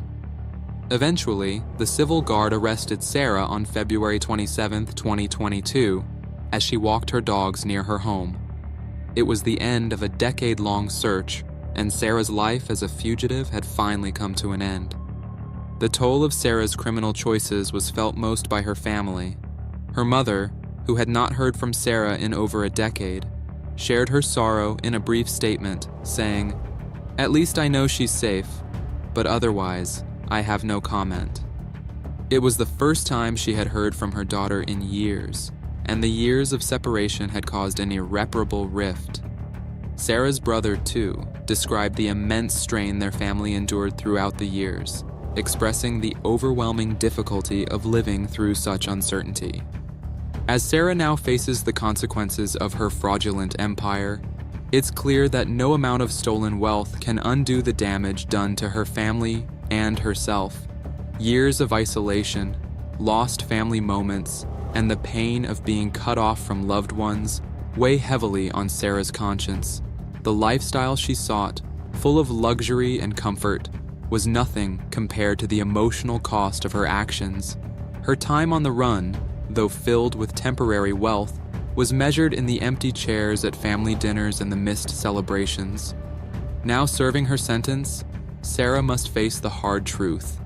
No amount of money could ever replace the years lost with family, the fractured relationships, and the quiet regret that accompanies a life built on deception.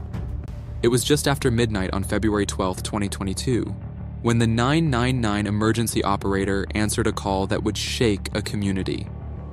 The young man's voice was frantic, breath ragged and shaky. "They're trying to ram us off the road. I'm going to die," he gasped.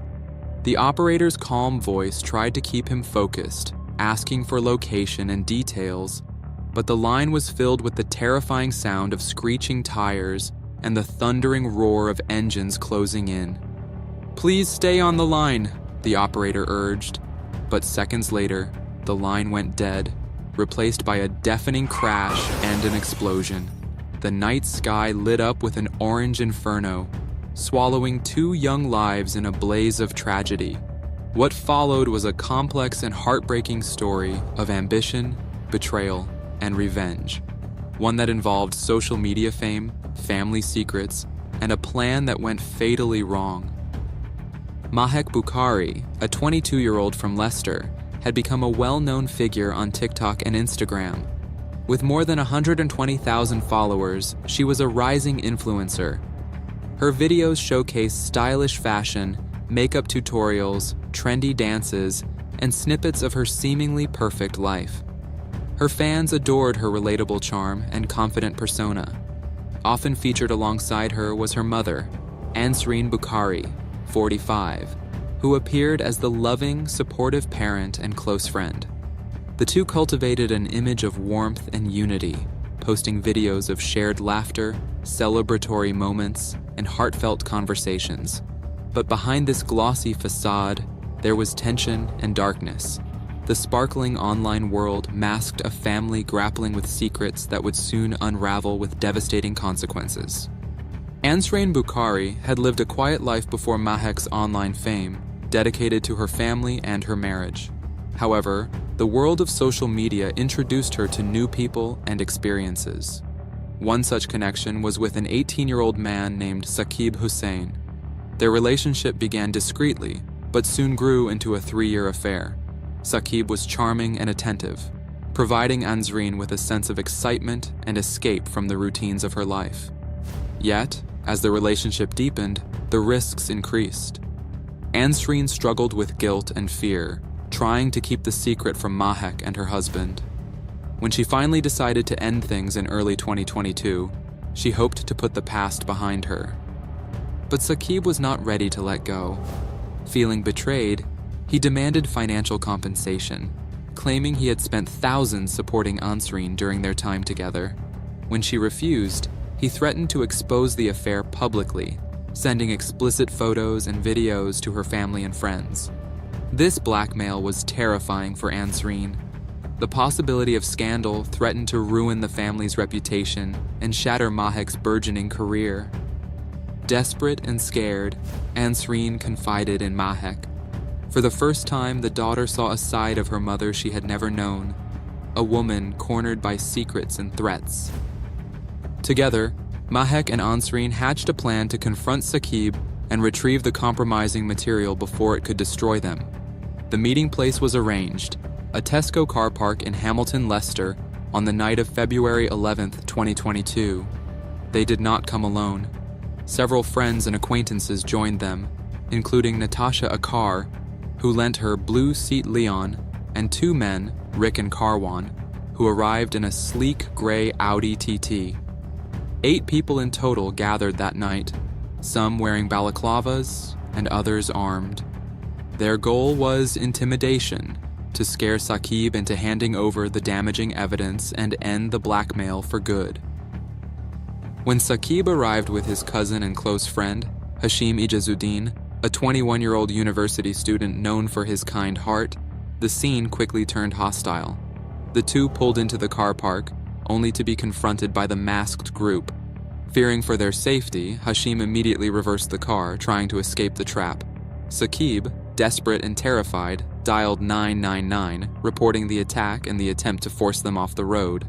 This confrontation escalated rapidly into a dangerous high-speed chase through Leicester's streets. The Audi TT and Seat Leon roared after the silver Skoda Fabia carrying Saqib and Hashim, engines howling as speed soared toward 100 miles per hour.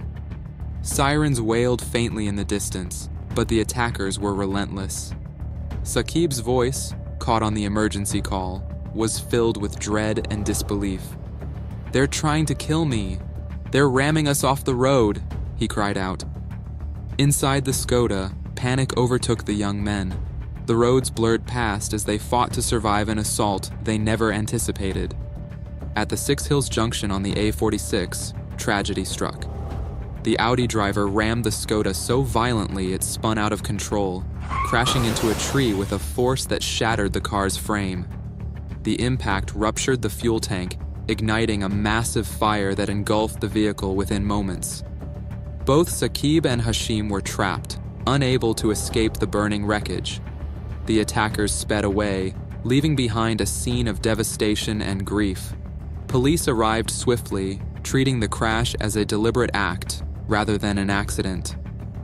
Investigators pieced together the events from CCTV footage, eyewitness reports, and the chilling 999 call. Digital evidence revealed the coordination behind the attack. Phone records, text messages, and social media activity traced the movements of the group and identified several participants. The shocking involvement of Mahek and Ansreen Bukhari made headlines, exposing a dark intersection of social media fame and real-world violence. Both Mahek and Ansreen were arrested and questioned. Initially, they denied being in Leicester that night, claiming they were elsewhere. However, phone data and surveillance footage contradicted their stories. Under mounting evidence, Mahek admitted to being at the car park but insisted she never intended harm, only to intimidate Saqib and retrieve the compromising material. The other participants faced varying charges, but the investigation focused on those behind the wheel during the fatal collision. Leicester Crown Court convened to hear the case, which captured national attention. The trial lasted 3 months, examining the intertwined stories of love, deceit, and deadly decisions.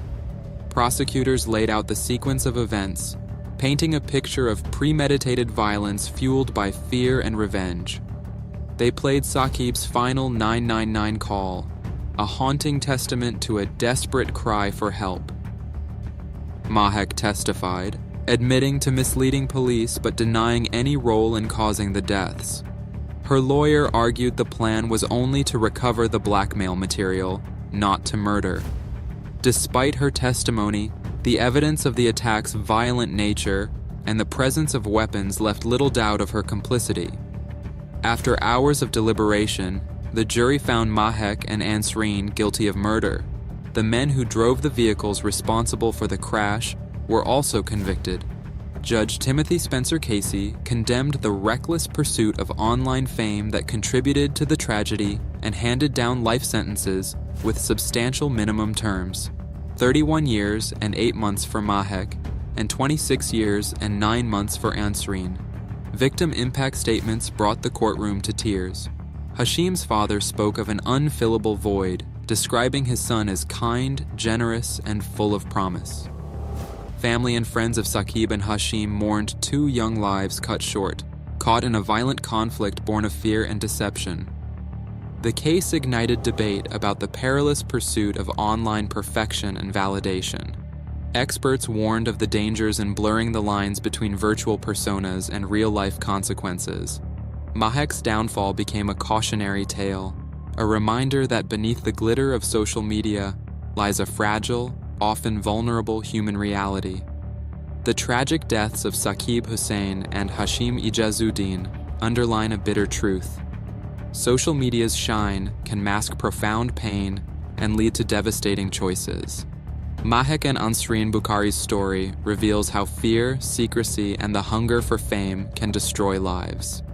As we remember Saqib and Hashim, we must also reflect on the true cost of chasing an illusion, and honor their memory by striving for honesty, empathy, and justice in both virtual and real worlds. Cherokee County, a place where violent crime is all but unheard of. Yet under the roof of the Farris family's 10-acre estate, something far darker churned. Gary and Melody Farris appeared at first glance to be the quintessential success story. Gary, a 58-year-old commercial real estate attorney, was a commanding presence, 6'5", tall, nearly 300 lb, brilliant in the courtroom, and generous with his children's futures. Melody, his wife of 38 years, managed the sprawling property and household with unwavering devotion, raising 4 children: Chris, the eldest, Scott, the farm manager, Emily, the first daughter, and Amanda, the youngest. Yet beneath holiday gatherings and charity runs lay bitter rivalries. Sibling animosity simmered over who would inherit Gary's wealth. Whispered arguments over farm expenses gave way to full-blown confrontations. Chris accused Scott of mooching off their father's credit cards for golf outings and lake trips. Scott resented criticism of his management of the barn and livestock. Emily, buoyed by financial assistance for a down payment on her home, watched family drama unfold with mounting discomfort. And Amanda remained caught in the crossfire, torn between love for her mother and loyalty to her father. Melody herself was no stranger to controversy. Outside investigators later dubbed their household dynamic the Ferris wheel, a dizzying cycle of favor and betrayal. Unbeknownst to Gary, Melody had embarked on an affair with Tennessee farm equipment salesman Rusty Barton 4 years earlier, first as a caretaker for his ailing stepmother, then as a so-called helping hand that blossomed into clandestine romance.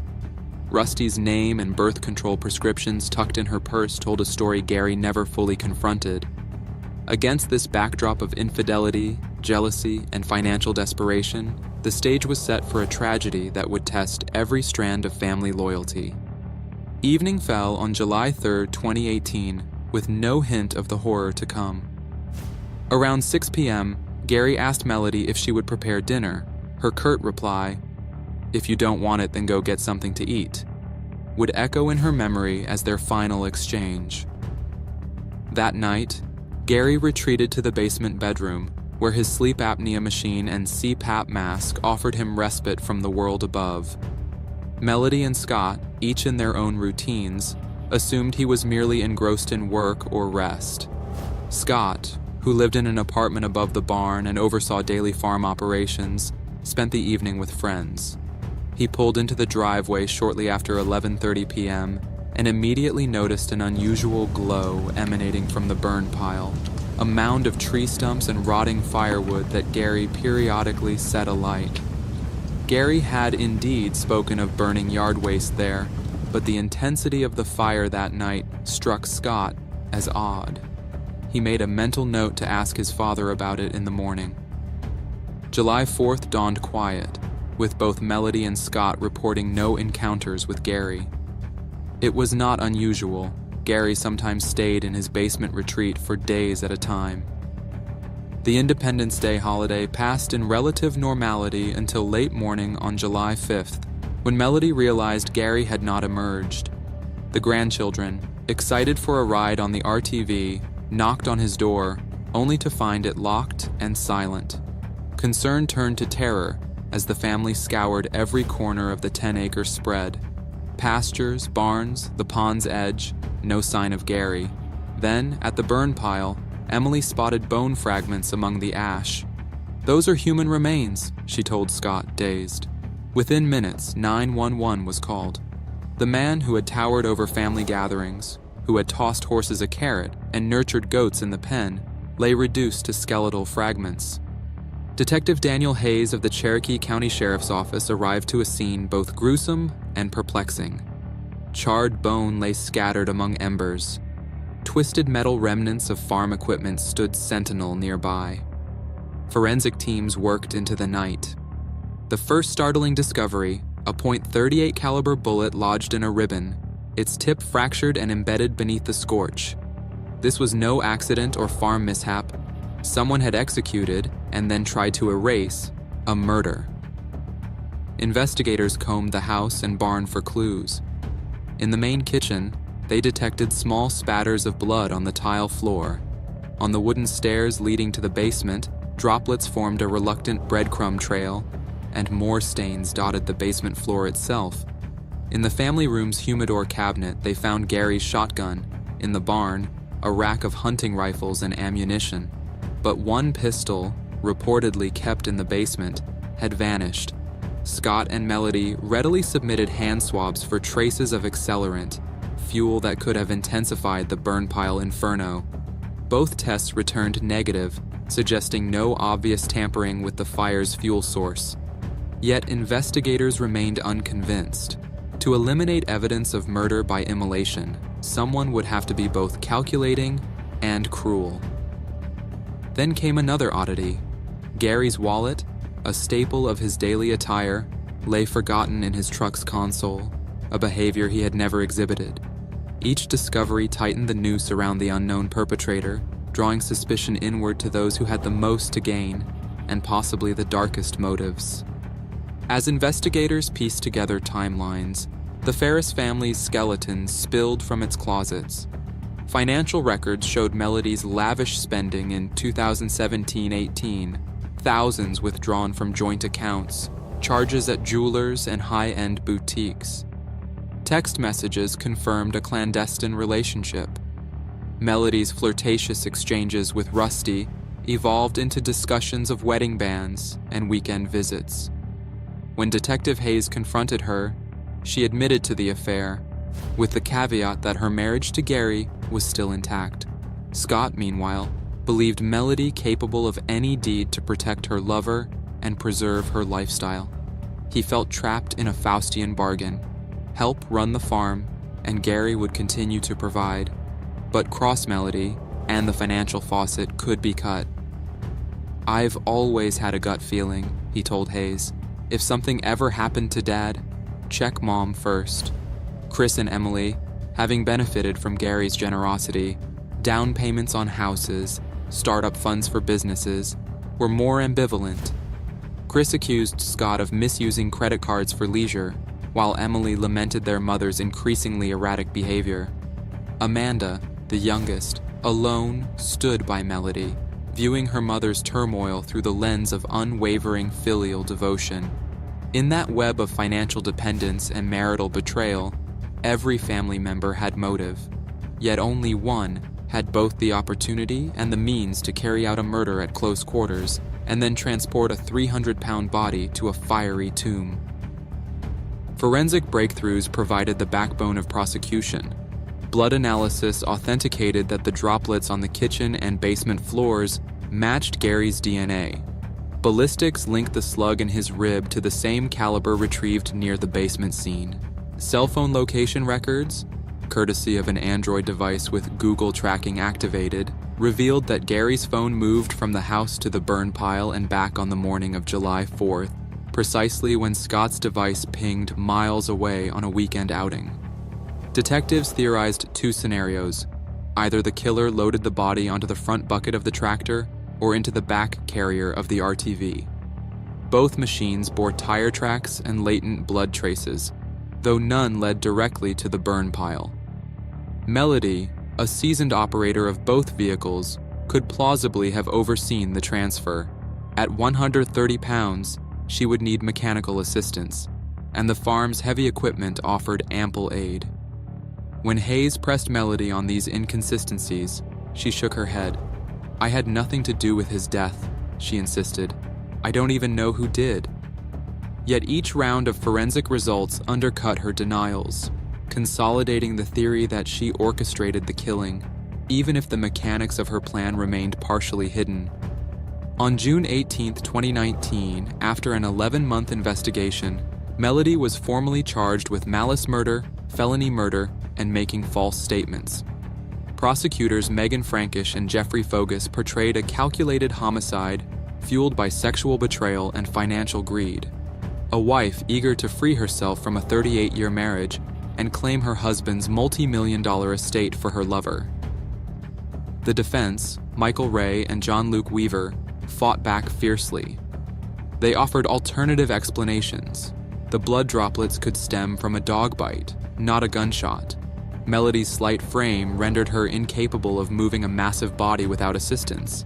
And Scott, resentful and physically capable, provided the real motive: ownership of the farm he managed. Scott took the stand under heavy scrutiny. At 6'8" and 280 pounds, he was the only adult physically able to heft his father's bulk. He denied any involvement, attributing his accusations of Melody to decades of family drama. Chris, Emily, and other relatives testified to Melody's volatile temperament and affair, while Amanda's tearful defense of her mother underscored the schisms ripping the family apart. Rusty Barton's testimony further complicated the picture. Initially, he told investigators that Melody had called him, nonchalantly stating, "He's in the burn pile." Later, he claimed the call had come after Gary's remains were discovered, an inconsistency prosecutors argued was a cover-up. His admissions of wedding band searches painted the affair as more than casual flirtation. In October 2024, after a trial lasting 3 weeks, the jury retreated for deliberations. 3 days later, they returned a unanimous verdict: guilty on all counts. Melody, though silent throughout most proceedings, finally spoke at her sentencing, delivering a dramatic coup de grace, an unsubstantiated claim that Scott was the true killer and she had taken the fall to protect him. The courtroom gasped, some in shock, others in anger, at this last twist in the Farris saga. Judge David Cannon imposed life imprisonment with a 30-year minimum, plus an additional 5 years for evidence concealment. Melody remains incarcerated, still professing her innocence, still accusing her son. Today, the Farris farm stands quiet. Goats bleat in empty pens, horses graze beneath silent barns. The Ferris wheel of drama and deceit has ground to a halt, leaving behind fractured relationships and unanswered questions. Who else might have helped transport the body? How did the killer conceal the mechanics of the crime so thoroughly? 4 children once bound by blood now bear the weight of public scrutiny. 3 believe their mother committed a heinous betrayal. 1 believes her mother remains a scapegoat. All have lost a father whose final days were consumed by family conflict and whose death exposed the darkest depths of love, money, and revenge. In Cherokee County, the Farris name remains synonymous with a tragedy that defied the norm: a brutal murder hidden in plain sight, a mother condemned, a son accused, and a community left to wonder how well we ever know those closest to us. That is it for today's video. Let me know in the comments what you think of today's video, and I will see you next time.